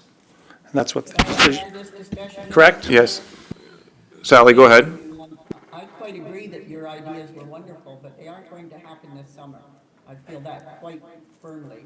And a Muskoka chair is also a beach chair, and we do have a lot of water around us and a lot of cottagers and a lot of boaters, et cetera. And if getting this chair would happen before July, then why not go with that? But absolutely, with that, say, find out what else we can do for next year. We can't get it all done. I can tell you the dinosaur factory, good old RCI, we asked for them to make something for the library. And it's a terribly expensive thing to do. It takes a lot of staff, etc. Plus this thing, if it were damaged, it would be horrible because they are not made of iron. So that one is iffy, but it's certainly worth a discussion. And as far as the base goes, they're in the middle of doing an air show this year, so I can't imagine anything happening quickly, but they are great ideas for next year. So I will not be voting to not do the chair. Okay. So my suggestion is, should we vote in favor of the current motion on the floor, someone else can propose a new motion for the Muskoka chairs after this is dealt with. But right now, we're seeing if, all he's asking for is a report on the cost, and similar to Councillor Freeman, I don't want to put anyone ahead of the other, but because the base is our #1 partner, I would approach them first, because the roundabout sculpture was relatively a quick turnaround. It was impressive on what they built and how they could do it, and it may be more sturdy, so I would approach that avenue first and research casting second. But we'll deal with this right now. They're just asking that we have a report on costing and feasibility and anything that may surround this topic, so. No, that wasn't the motion. The motion was to do that in place of. So Yours was in place of? I'm not in agreement Okay. with that. Well, If that's it's okay. just That's to, okay. you know, I'm in agreement to ask them to look into it, but not in replace of. So will the mover and seconder reconsider just having the report portion? Or you're not in favor of the Muskoka chair, is that where that's coming from? Correct. Okay. So the motion on the floor is staying? Okay, thank you. Clarify the motion on the floor, then the motion on the floor is just to talk about, Instead of the Muskoka chair, Instead of. Councillor Armstrong proposed moving forward only with these ideas and eliminating the Muskoka chair. You second that? We're not willing to change, so we'd have to vote on that first. So all in favor? Just explain it again. Sorry, okay. So Councillor Armstrong and Councillor Stedall, they said that these two new sculptures or designs would replace the Muskoka chair, and we'd focus our attention and resources into those two ideas. And Joanna is suggesting that we do both. So to amend the motion would have to be that we only research these new ideas and take the Muskoka chair, but they're willing to Sorry, yes. I would amend it so that all three are looked at the same time, kind of thing. All three are considered. Not one, not the chair being built, then this considered. All three being put together. We haven't had a lot of discussion on this. This is like the first meeting we've had about this chair, I think. So we're gonna wear the chair out. To you, Mr. Yes. I think the chair's a fantastic idea. But I'm only one vote. I'd go ahead and get that done. That's me. Yes, Zach. Thank you. Through the chair to staff, was the donor offer, was it specifically for $2,000, or was that just, I will pay for the chair, and the estimate was $2,000 at the time? Is it possible that the donor cover the entire cost? To the chair, to Councillor Card, the intent was for the project to be the giant Muskoka chair, up to $2,000. So any other activation was not discussed. It was specifically the giant chair that was discussed through committee member Marsh as well. Thank you. Okay, Irene? So what you're saying is we have a $2,000 donation to make a chair, but we know that it's not going to be $2,000. We're going to have to probably put in around $7,000 to $10,000 to get this chair One more. correctly built. Probably have it, signage, logos put on it, et cetera, et cetera. So I don't think you want to go and spend an amount of money that we don't even know how much it's going to cost. Here's an idea. I've been in Europe quite a bit this year for certain reasons, and the thing that really works well, what really draws people in, is like Toronto has, the sign that says Toronto. Have we considered probably or possibly having Quinte West signs, maybe one at the Frankfurt site, one in Trenton, one somewhere else? I don't know what the cost would be on that, but that really draws a lot of people. They get their pictures taken. We have signage of Quinte West. And though it's not unique, it continues to profile this area. So we already have that sign, Irene. It moves around with events. We do have a Quinte West sign. Okay, because I'm. It goes everywhere. And Dunk, yep. So maybe we should really profile that sign a little bit more. I don't even know about it, and I'm sorry that I don't. Been in Centennial Park. I think, I guess places I don't go. Anyway, okay, but there you have it. Thank you. Okay, Dunk? I think the donor should be contacted about the idea of other ideas. He may be receptive to it or not. I mean, that's, he might like the new idea better. I'm not speaking on his behalf, but I think, he's going to donate no matter what, or she. I'm wondering if we can do a friendly amendment to the motion and break this out. So I think there's two parts to this. And the first part is dealing with these two new ideas that have come forward and asking staff to bring those back for future consideration. And we deal with that as a separate motion. And then we deal with a second motion, which is just whether or not the committee would like to support us going forward with the Muskoka chair. That we have two separate motions rather than having it all in one. I would ask if the mover would move that way. And the committee is fine with that approach then? All right. So the motion has been amended. Two separate Two motions. separate motions. So we'll deal with the first motion first. That being, we are going to investigate the two new options, the two new ideas. For future. For future consideration. Yes. All in favor? That's carried. Thank you. And now the new motion on the floor is to pursue the Muskoka chair this year. For 2024. And Joanna moved it, and Zach, you second? Is that fine? I will second. I would like to put maybe like an upturn limit on the spend. I don't know what staff would kind of recommend, if 1,000 out of the mat tax as a 2 with the donor. Through you, Mr. Chair, to Councillor Card. The cheapest chair was $2,000. That's without branding or delivery or that kind of thing. So I would assume at least 4,000 in total. 4,000 in total, guessing. okay. So, depending on the material of the chair and that kind of thing. right, so 2,000 from the donor, 2,000 out of the MATAC? Yeah. Okay. Okay, yeah, I think 2,000 is probably, that's probably fine. It sounds like, You're gonna get it for $2,000. Are you still comfortable supporting? Okay. Okay. And there has been discussion, just please do not approach the donor and ask for more. I know from experience, when you give a donation, it's a sign of good faith, and it shouldn't be asked to up it, so just please don't approach the donor about any of this conversation.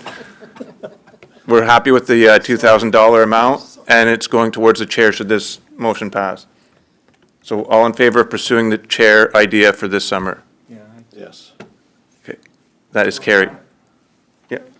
Hand, sorry again. I'm pretty sure it passed 1, 2, 3, 4, 5.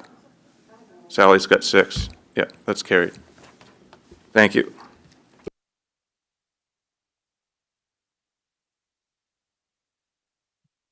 Okay, so now staff report 24007. Jennifer, third party, this should hopefully go faster. Fingers crossed. Through you, Mr. Chair. The Quinte West tourism budget includes funds to help attract and support events within the city that will specifically drive tourism visitation and spending.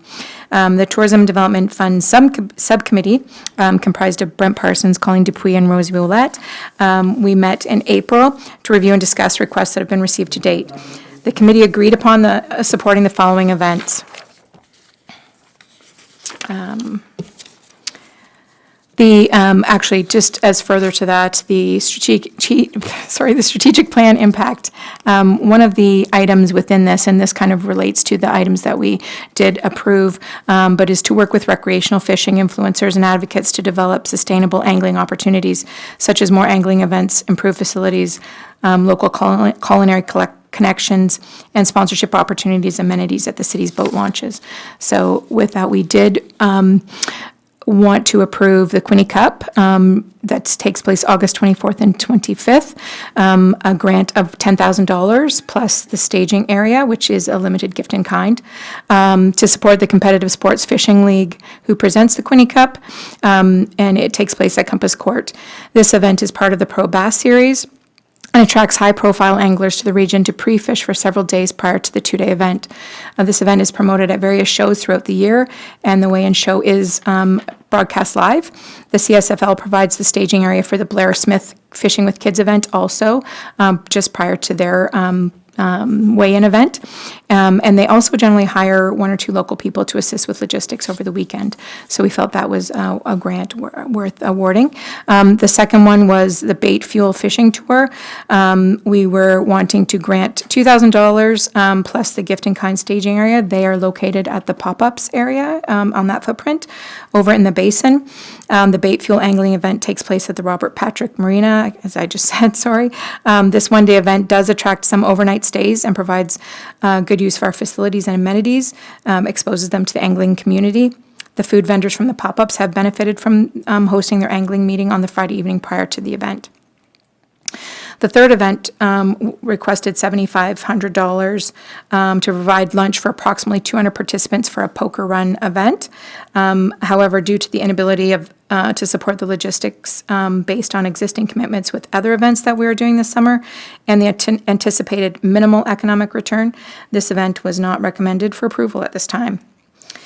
These funds fall under the approved 2024 tourism operating budget in the Tourism Development Fund.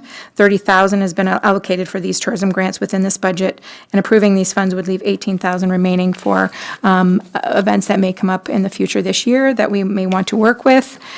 Should further requests come forward, the committee would reconvene at that time, and going forward, the subcommittee will be involved in creating criteria and applications to streamline this process for next year.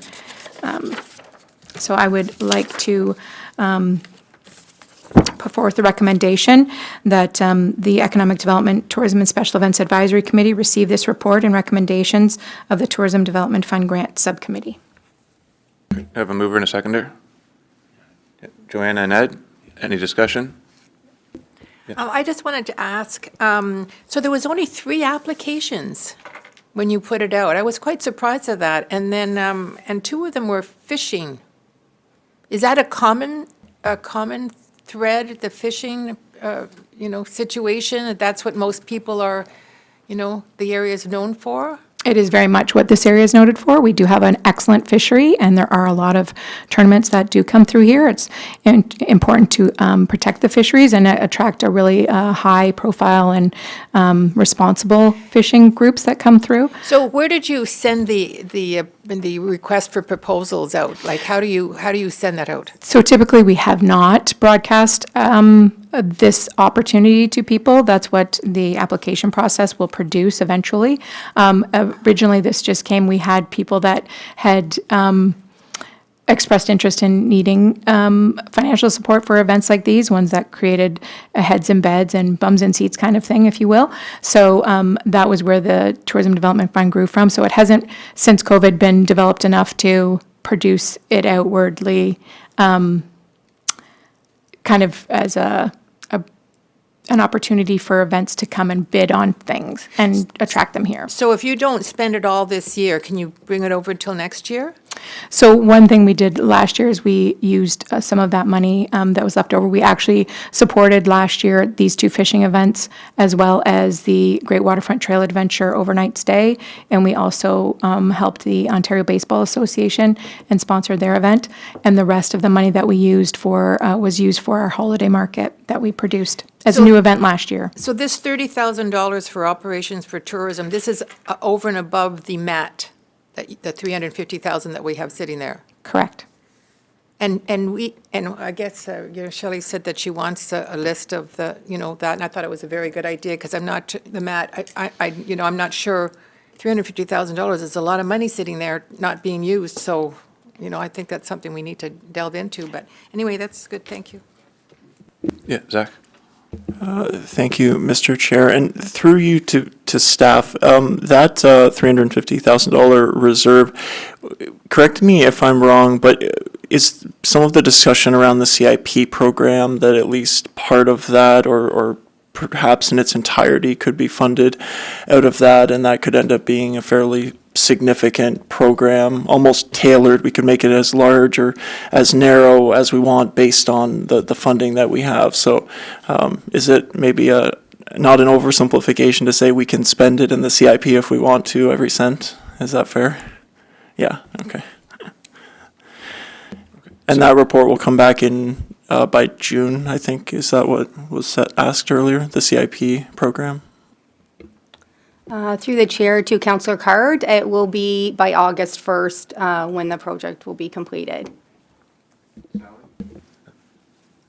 Sally, your hand's up. Yes, thank you, Mr. Chair.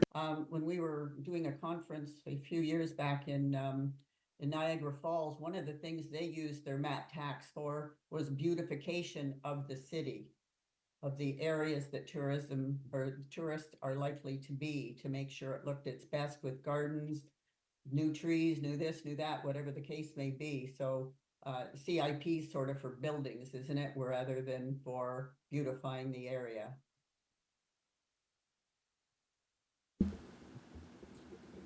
Sorry, that's fine. And then Shelley, you had a question? Yeah, so just to clarify, so this $30,000 is actually coming out of taxes, not out of the MAT tax, is that correct? Correct. Okay, so that 30,000, so the MAT tax is a separate report that's going to come back, and we'll talk about whether or not there might be some funds out of that may be able to enhance this program.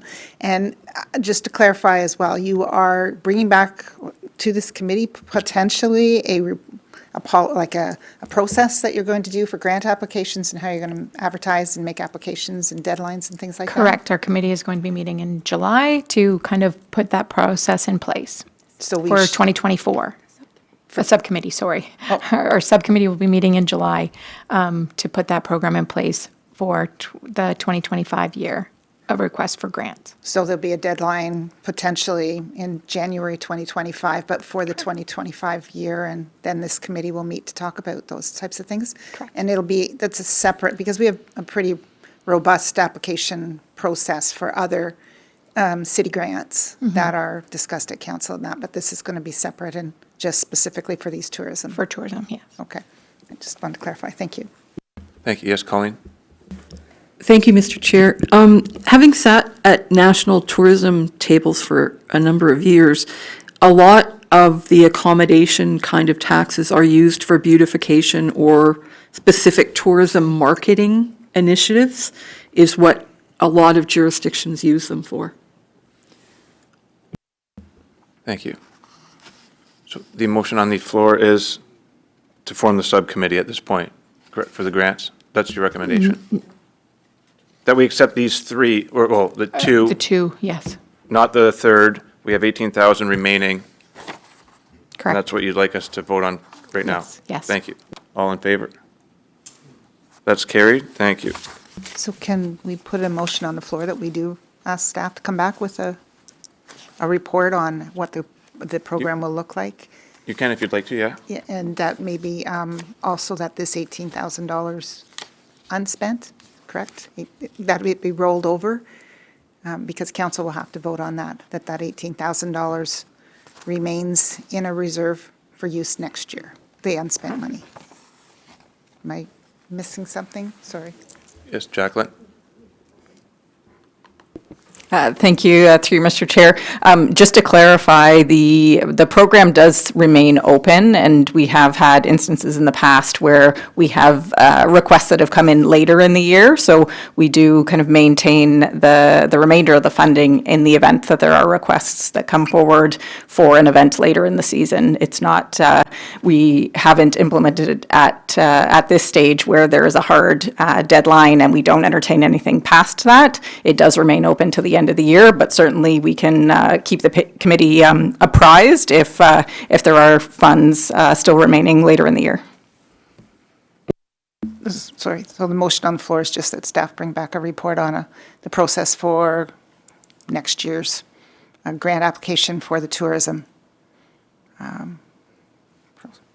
need a seconder for that as well, yes? Joanne, second. All in favor? That is carried. Thank you. So we'll move on to our last staff report, 24008. Linda, if you could go ahead and start us off, please. Thank you, Chair. So we'll continue on in terms of some discussion around the MAT funds. So back in 2019, the Quinte West introduced a MAT whereby a 4% tax levy was collected from the visitor by local accommodators based on the number of nights stayed. And that amount, as mentioned, is divided between the city and the Bay of Quinte Regional Marketing Board. It is used for projects that promote and support tourism. The MAT is currently not collected from short-term accommodations at this time, other than licensed bed and breakfast, due to the lack of a local registration and licensing program. The STAs, for everyone's information, is referred to residential properties that are rented in whole or part for a short term, normally not exceeding 30 consecutive days. Granicus, which is a software company that specializes in STA platforms, has determined that there are approximately 246 identified rental units operating at some points throughout the year in Quinte West. They are spread across many online platforms, which I'm sure you've heard of, with Airbnb, Booking, Expedia, TripAdvisor, etc.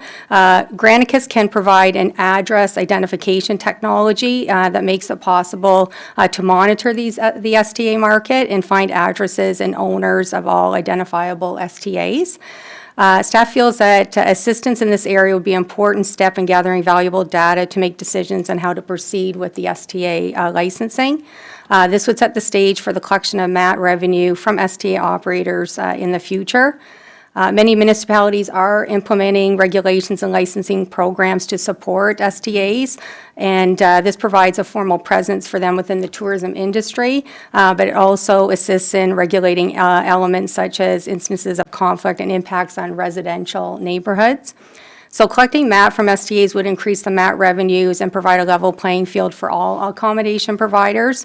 On the other hand, STA licensing program is a costly venture to implement, and it can be a substantial amount of staff time required to carry out inspections and ensuring compliance, which would be through our building bylaw department here at the city. The goal would be to provide a balance between supporting the tourism industry through the mat collection while ensuring implementation does not outweigh the cost of the city's resources to provide effective enforcement. Also, the dollars raised through the MAT would increase the ability of the Bay of Quinte Regional Marketing Board to market Quinte West and the Bay of Quinte region. So further investigation by way of this address identification will help staff determine MAT revenue potential and also assess any associated cost with the licensing program. So the company, Granicus, does provide a number of different tools, but this would be sort of the first one that would be looking at starting with. So in regards to the staff recommendation, it is put forward that the Economic Development, Tourism, and Special Events Advisory Committee recommend to council that staff contract Granicus to conduct STA address identification at a cost of $6,500, with half being funded from the MAT and half to be funded by the Bay of Quinte Regional Marketing Board. Can I have a mover and a seconder for the report? Rosie, Colleen, discussion? Any discussion? Oh, sorry, go ahead. Yes, go ahead, Joanna. I would say, that's for Airbnb bed and breakfast, is that correct? They would start collecting funds from anyone renting a house? Through you, Mr. Chair, bed and breakfasts are included under our current MAT short-term accommodation bylaw, or sorry, our current MAT bylaw. So it's Airbnbs primarily then? Mm-hmm. Yeah, no, I agree. So, in principle, I think it's a good idea.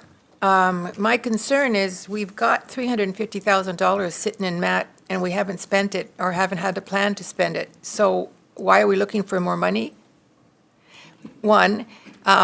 Two, I think the MAT, I know that we're supposed to help Doug there in the, yeah. Have you spent all your money already? And so your concern was the amount of time that it would take for the staff. So I think the motion was for you to proceed, for us to hire this company. I mean, shouldn't we know how much work the staff would have to be involved in order, before we say, yes, let's spend $6,000 and get this thing, and we don't even know how it's really going to be implemented? Through the chair to committee member, we, in terms of the MAT, so in terms of this process, right now staff don't have the resources to identify who all these STAs are. We have a random number, but we can't identify exactly who they are. So this would also provide information in terms of who the STAs are operating, but also where they are and additional information for our bylaw department. So then we can further assess the resources that will be required from that department in terms of registrations and compliance. And also provides a level playing field. Right now, we hear from our hotel accommodators that they're paying, they are charging the MAT tax. And then we're using it to promote tourism in the area. But this would provide a level playing field if we're collecting MAT from accommodators in terms of hotel accommodators, a bed and breakfast, as well as STAs. And it is such a growing market. So it would provide that level playing field. So what you're saying is the $6,000 is only to identify all of the Airbnbs, that's it? It's not an app or it's not a software program, it's just to identify? This is part of the software program. It is kind of one of the modules, and this would be the first module that we would need to consider. There is some communities that there's a whole suite of modules that can add up to over $20,000 that some communities have looked at. But at this point, we're just looking at the first module in terms of the identification piece through this platform. So how do you collect the MAT on the bed and breakfasts now? How do you collect them? How did that process happen? So there is a bylaw in place where it is an enforceable tax that they actually have to remit that bylaw, or that 4%. So every quarter, they report on their, how many room nights they've had, and then they pay their 4% on top of that. So the amount of work that the staff would have to do is only based on the number, the the number of B&Bs. Not B&Bs, but Airbnbs. So what you're saying is the staff work will be because you have to collect more mat, Not voices? necessarily. When we talk about staff time, and to be honest with you, I don't know if you've ever booked an Airbnb, but. Lots. Yeah, okay. So you don't usually get the address of the Airbnb until you book it. So we don't know where these Airbnbs are. So it's mostly a identification process to be able to find them, because if you just go online, we can't just pinpoint where they all are. So first we have to identify them before we can communicate with them, I because we need appreciate to know that. who owns it, right? Yeah. But then the staff time comes in if we create a bylaw or a license, we make sure that they're licensed. They have to be inspected by fire, for example, make sure they're safe. So they would have to be, there's a lot of work, not even for our department, but for other departments within the city, that we want to make sure that we can accommodate their time. Because when it all comes down, and sometimes we do have to chase them, and that's not where we're calculating this staff time, but sometimes we do have to go back to them and say, this is your reminder that we need your quarterly remittance and that kind of thing, but that's not the staff time that we're talking about that takes the really long time. Well, my only concern is, that is a lot of staff time.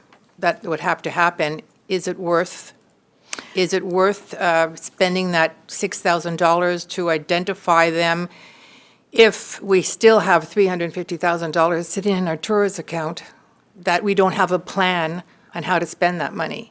That's just my concern on it all. We do have projects that are kind of earmarked for that money. Stuff that will come forward. Well, that'll be good, then we'll find out from the report that you're going to send it to us. So now I don't know whether to say we should move forward with the $6,000 or we should wait for the report, but anyway. Sally? Mr. Chair, I think the point is, we're charging one part of our community for having beds, or heads in beds, but the other one are getting away scot-free. And there's a lot of money out there that will go into the city's coffers to pay for all the things we're talking about. $350,000, if that's what we have right now, is wonderful, but there's a lot more out there, and those people are not contributing. Okay, yeah. Zach? Thank you, Mr. Chair. I would wholly second Councillor Freeman's comments, and nothing against Airbnbs. Are an important part of the accommodation options that tourists have coming to the area, but it does put the hoteliers and the B&B owners at a disadvantage, and it kind of almost incentivizes the use in a small way. That 4% tax not being levied incentivizes homeowners who maybe aren't using the residence, rather than renting during a housing crisis. Maybe that shifts them to looking at the short-term accommodations option. So I think that it's very important that we level the playing field here. I think that the Airbnbs benefit from the MAT tax spend and the hard work that Doug is doing, and they should be chipping in. And I would point out too that because Bay of Quinte is going to split half the cost, it'll only be about $3,200 out of the our MAT tax. They're going to take the other half. But I do wholly support it. And I think what I'm hearing staff saying is basically that it is possible that this doesn't work in the long term, but this is the first step to even find out if it will work, basically. Find out if we're able to capture more dollars than we end up spending in staff resources. So I definitely will support it. Just to get that answer, I know I've heard from other municipalities that have had horror stories, and then maybe other ones that have been a little bit more successful. So first step is good. Okay, Colleen? Thank you, Mr. Chair. So I just ran some numbers, and if you think there's about 250 Airbnb in the area, at 2 nights each, which I'm sure they're having more, at 4%, that's $7,500. So that would pretty much pay for this cost. And the playing field needs to be level. My one question is, will this also look at longer-term Airbnb kind of stays? There's a house that's for sale down the road from me, and I'm not in town, and no one knew that it had been leased out for short-term rentals of a month or two at a time until it went up for sale. So will that be looked at in addition to the, I'm coming to Trenton for a weekend and I'm booking an Airbnb? The MAT tax only applies to STAs, if you will, or accommodations that are over under a 30-night stay. So if they are rented out for more longer term, then they wouldn't be calculated. But as soon as they do and revert back to a shorter term, then they would be subjected to that. I'd just like to go to Doug. I think his hand was up before we take the vote here. He has a comment. Yeah, if I could just provide some additional context through you, Chair. Some of you might remember that recently there was a fire at an Airbnb in Montreal in a basement unit that was not identified and licensed. And the city of Montreal is currently, and somebody passed away as a result of that fire, might have even been multiple people. City of Montreal is currently embroiled in a multi-million-dollar lawsuit as a result of that. And so I would implore any municipality to take first steps in identification on raising awareness and potentially licensing any of these types of units, just from a risk point of view. That's number one. Two, and I know some context was provided, municipality of Brighton, right next door, just hired Granicus. I think it was late summer or fall last year. We worked with them on that as well, and they started collecting their first STA, municipal accommodation tax, in January. So the process did take about 6 months, but there seems some great success. And also, I think the biggest thing, because of the communication that Granicus has provided as a fee-for-service program, they've actually had over 50 of their STAs sign up for the licensing right away, just from one bylaw officer making phone calls. So obviously I know there's a big staff component here that could be a follow-up, and I recognize any concern there. But I think you'll find that a lot would be interested to contribute because they know it's going toward a good cause. And then third, just to echo Councillor Card's comments, just to make sure not to lose sight that there is a portion of the municipal accommodation tax that does go to our organization, which helps feed our budget for destination marketing. So while there might still be some reserves related to MAT for the city, for us, you know, more budget means we can be doing more on behalf of the city. Thank you. Thank you. So I'll call for the vote that's on the floor to explore this option. All in favor? That's carried. Thank you.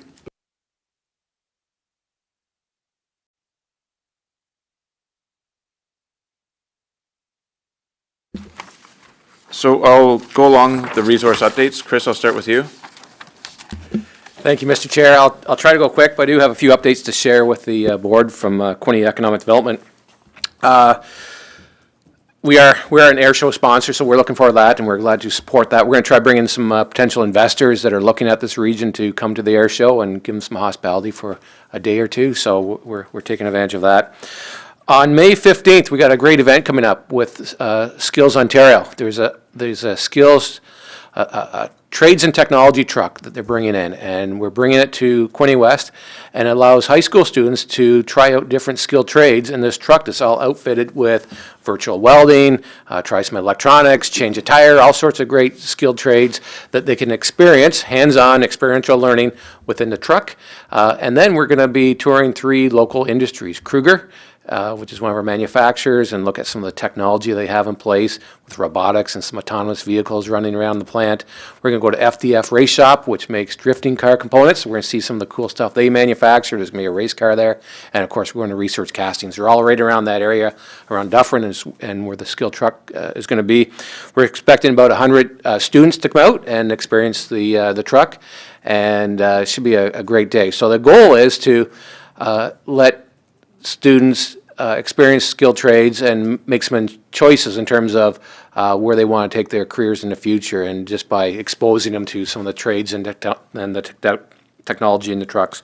So that's coming up. We're working with Quinte West, and Linda and her team have been very supportive and helping organize the event and organizing a crossing guard to get the students across the street and those types of things. So we're looking forward to that. Tomorrow at 2 o'clock, we have a funding announcement for Quinte Economic Development and related to a workforce development project for the manufacturing sector. Our MPP, Todd Smith, will be there, and it should be a real good announcement, and we'll give you all the details after that. But it's some good dollars flowing into us that go directly into the manufacturing sector in the local workforce. We were, a couple weeks ago, we were at Discovery X with the Ontario Centres of Innovation, a showcase of innovation and manufacturing in Toronto. We had a booth there. We had some local companies. Research Castings was up there, as well as a race, a Sklar Racing out of Belleville with one of their electric race cars. And we had a chance to meet with investors, with entrepreneurs and researchers all around the innovation front around manufacturing. And we were able to promote the region at that event. I was also at a Site Selector Guild conference. So site selectors are consultants whose job it is to help companies find their next location of where they're going to build their next manufacturing plant.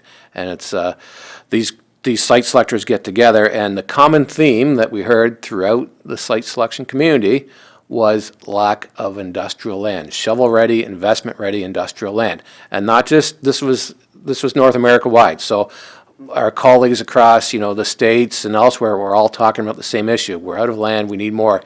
And the site selectors were coming up and said, we want to hear about your sites. Do you have 100 acres? Do you have 300 acres? Do you have 1,000 acres? They were looking for sites, and they have active projects right now. And so when I see the work that the City of Quinte West is doing with your Industrial Land Review Committee, I think it's awesome. It's so good that you're doing that.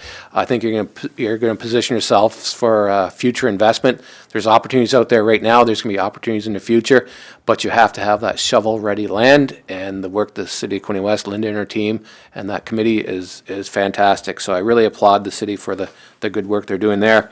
I have a board meeting next week, and then I just want to make a comment on the job fair. I had a chance just to attend it and walk and meet some of the exhibitors, and there were certainly a lot of people looking, and some of the comments I'm hearing from the employers now is it's a little more balanced in terms of the labor market. You recall there was a time when a lot of the manufacturers had signs out front, hey, now hiring, and they'd even published their starting wages.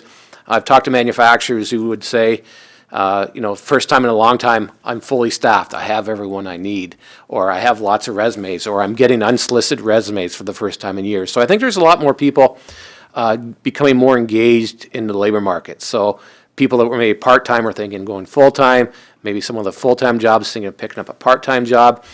People that haven't been, maybe didn't have traction in the workforce are now getting more engaged. So it's kind of interesting to see what's happening, and I think it's probably related to housing prices and inflation and all those other things, but it's encouraging from a business perspective that there are more people coming looking for work. So I thought that was a good thing as well. So I'll leave it at that. That's a few updates from Quinte Economic Development.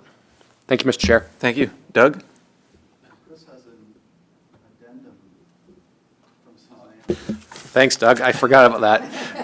So Suzanne, as you know, from the Quinte West Chamber of Commerce, has laryngitis. So she asked me just to say a couple of remarks. One, LeaderCast. They have an event on May the 8th at the Battawa Ski Hill. They have 35 businesses registered from all sectors. They want to thank the City of Quinte West for being a premier sponsor. And this is a simulcast of some of the world's thought leaders on leadership, and businesses come out and learn about different leadership styles and techniques. And I've been to some of these over the past. Quinte West started this started this, and then the Quinte West Chamber of Commerce has taken it over. So it's going to be a great event.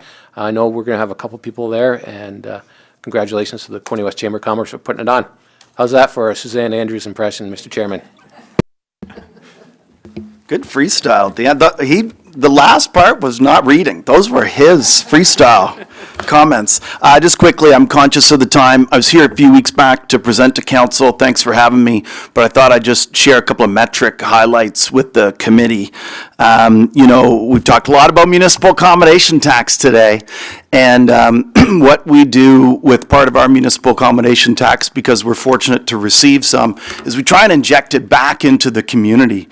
So that's through, marketing supports, grants, city marketing supports, and also what we call our BIA marketing program. So the past fiscal year, we provided over $47,000 back into this community through those sorts of projects. About 28% of the funding that City of Quinte West gives us through the course of the year. And that does include, like I said, a program for downtown where we did about $10,000 worth of supports for them. Another thing that we do, and I know I've spoken about this before to this committee, is we try and track how our advertising is effective, right? And sometimes that's difficult with marketing. And so we do a lot of what's called programmatic advertising, these ads that follow you around the internet, and we can see when an IP address looks at our ad or clicks our ad. And then we can actually draw what's called a conversion zone around things like hotels, restaurants, the downtown, and we can see that offline to online conversion. So somebody clicks a Bay of Quinte ad and then physically enters a zone. And so over the past fiscal, we had over 32,000 of those conversion entry zones by IP addresses clicking our ads, which is up from about, I think, 26,000 the previous year. So it's going in the right direction. And when you apply a spending formula to that, you're looking at upwards of $3 million in spending just from these Bay of Quinte ads. So that's something we're really excited about. Another one that was excellent over the past year, and we got some great courses, was our Golf in Ontario overnight packaging. And this is something that Bay of Quinte Golf and Country Club, Roundel Glen, and Barcove, and all from Quinte West are a part of. And over 1,600 rounds booked. We outbook golf in this province through that program 2-to-1 to any of the other destinations. And that's worth, somewhere in the realm of $500,000 to $600,000 in economic activity. So, it is a natural attraction. We do specialize in the outdoors, and that's why we push golf and also some of those experiences that Jen was talking about. And I'll leave you with one more fact. And that's about hotel occupancy. And so we do receive national data through CBRE consultant program. And so our occupancy in this region was steady at 61%. And so 61% occupancy through the year is the same actually as it was in 2022. And so maybe some people think, well, it didn't grow. But let's remember the landscape in 2023. The world opened back up. People were flying everywhere again. And in fact, we were in touch with a lot of destinations across this province where they saw decreases. And so we're really happy to have seen that stay steady, especially since we know that it's up 3% from pre-COVID time. So we're still heading in the right direction. And then just last thing to say, and I always make sure to talk about this in presentations, is just how important the staff are to the work we do. And I know same for Chris. And, Liz stepped out, but everybody else in the room we work pretty closely with almost week to week. And we can't do the job that we do without these folks. And just like all the stuff that we saw that they did today, it's awesome what the city does on a week-to-week basis. So thanks to staff. Thank you. Moving on to new and other business, we'll go around the table. Shelley? Joanna? Yes, I do. Would it be possible to get at our next meeting a Parks and Recreation Committee update? Because we've been throwing some suggestions out, and I remember the last meeting you had said that, that should go to Parks and Recreation, so I'd like to get an update on that if we could at our next meeting. I don't know whether you can for next meeting because they're going through a review right now. But we'll certainly try. Okay. And this is, out of left field, but the community, you went to, Mayor, you went to the Canadian citizenship ceremony. I was wondering, and it was private. I was wondering if we could open that up.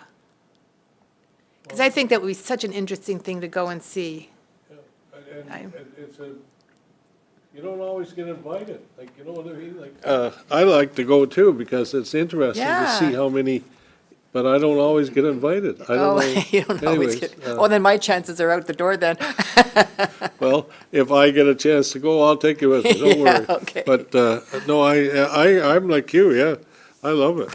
It's fantastic. And then to see how many people are here and want to be here, want to live here, and they can work so many, and so many different things and speak so many different languages, fantastic. Anyways, thank you. Ed? Nothing for Ed? Rosie? Yes, it's just a suggestion, not a motion by any means, but as we can see, it's taken us quite a bit of time to get through this meeting, and our next meeting scheduled for August 1st, and then it would be October 1st. We're coming into the busy season, and I know you have the right as chair to call at your discretion. I would just make the suggestion that we move to a bi-monthly meeting for the next 2 or 3 meetings instead of a quarterly, simply because we have so much to discuss. We're obviously very passionate and engaged, and Yes, that's right. yeah, a number of people have had to leave because we're at 5:30. Thank you. Brent? Colleen? I'm just going to do a little promotion. For the RCAF Centennial, the Air Force Museum Foundation got permission through 3 different departments in Ottawa that we will be selling RCAF tartan golf shirts starting June 1st for 3 months. That's all we got permission for. There'll be information on the website about that. And we're hoping a lot of people buy them at the air show and wear them around town and really support the RCAF Centennial. And all the proceeds are going back to the expansion we're building for the Lancaster. So you're actually getting the money? Wow, that's a big step. Well, we're getting money, and we also have a supplier that is doing something great for us. At the air show, you will pre-order so that we don't have to carry inventory, because we don't know if we're going to sell 50 shirts or 5,000 shirts with the number of people coming. So with this, we won't have to carry inventory, so we won't be out. And all the proceeds will be going to the expansion, and our calculation, if we sell a reasonable number, will be 20,000 plus that we'll raise. Zach?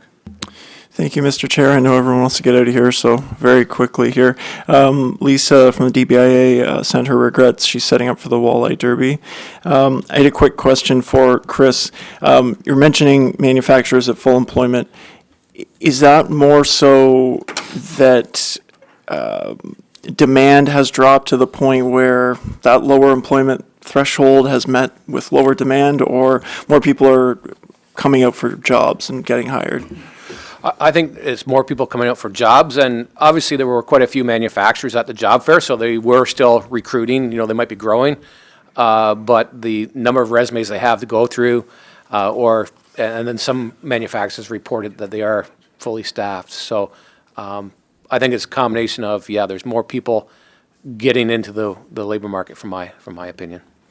Great. Okay, and then one final thing, just to round up the conversation earlier.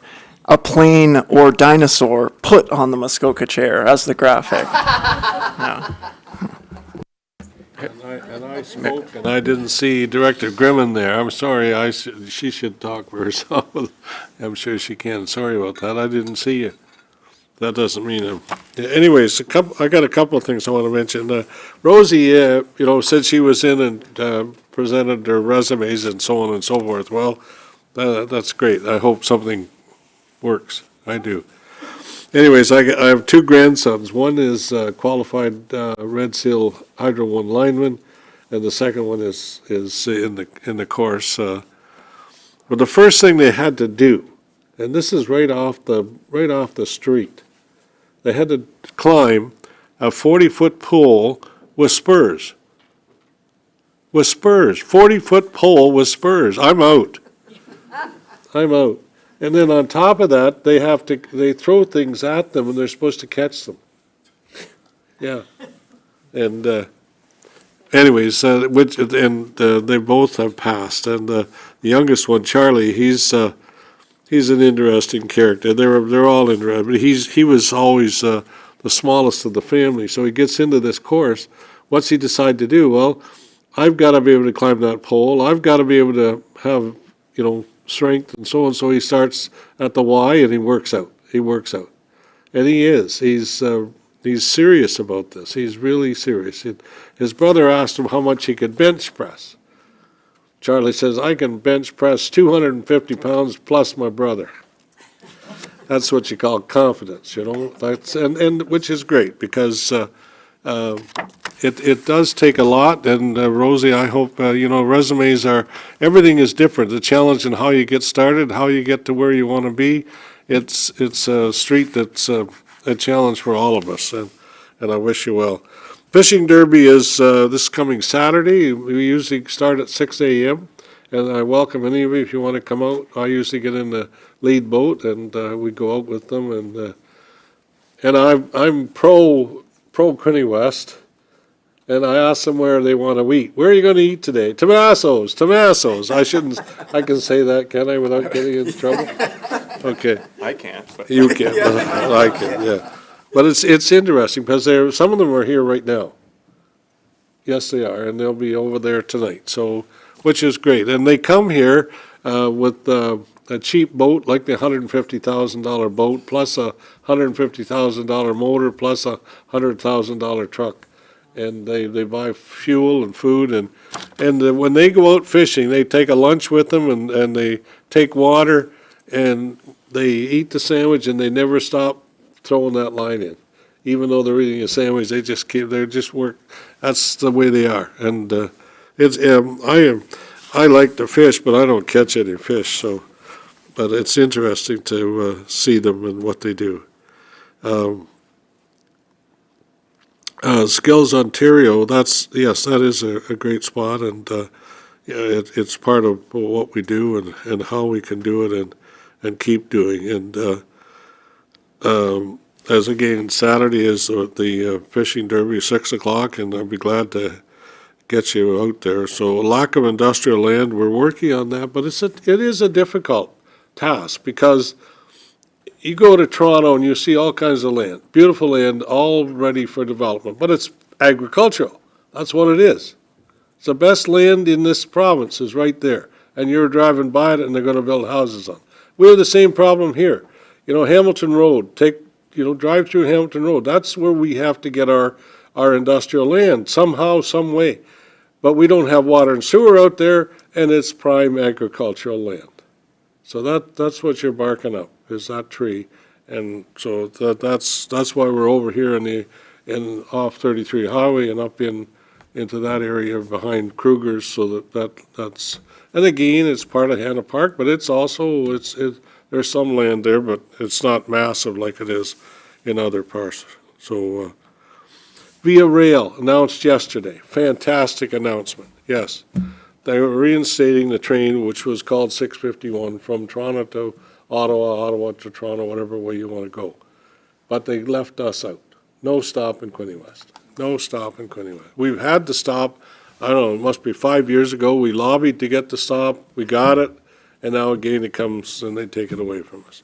So Glenn Rainberg sits on the Via Rail. He's not on operations. He's on some other part. But I reached out to him, and of course he says, well, it's likely demand. I said, well, we proved that demand is here.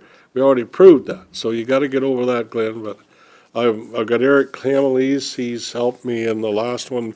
Ryan Williams is on it as well. So trying to get that stop reinstated, and that's a big plus, and it's all related to the work you do, because what you do attracts people here, and I appreciate that.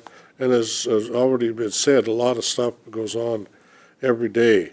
Yes, tomorrow, I'll just bring you up to date on my schedule. Tomorrow there is a funding announcement. Any idea how much it is? I do have an idea. Okay. I won't tell either. This weekend I sort of ruined my own self, but Yvonne does my booking. I never have any problems. Where problems come in is when I get involved in it, because anyways, this Saturday at Deer Haven, 30th anniversary, that's on Loyalist Wallbridge Road, it's a John Deere company, and Kenny Morton is the owner.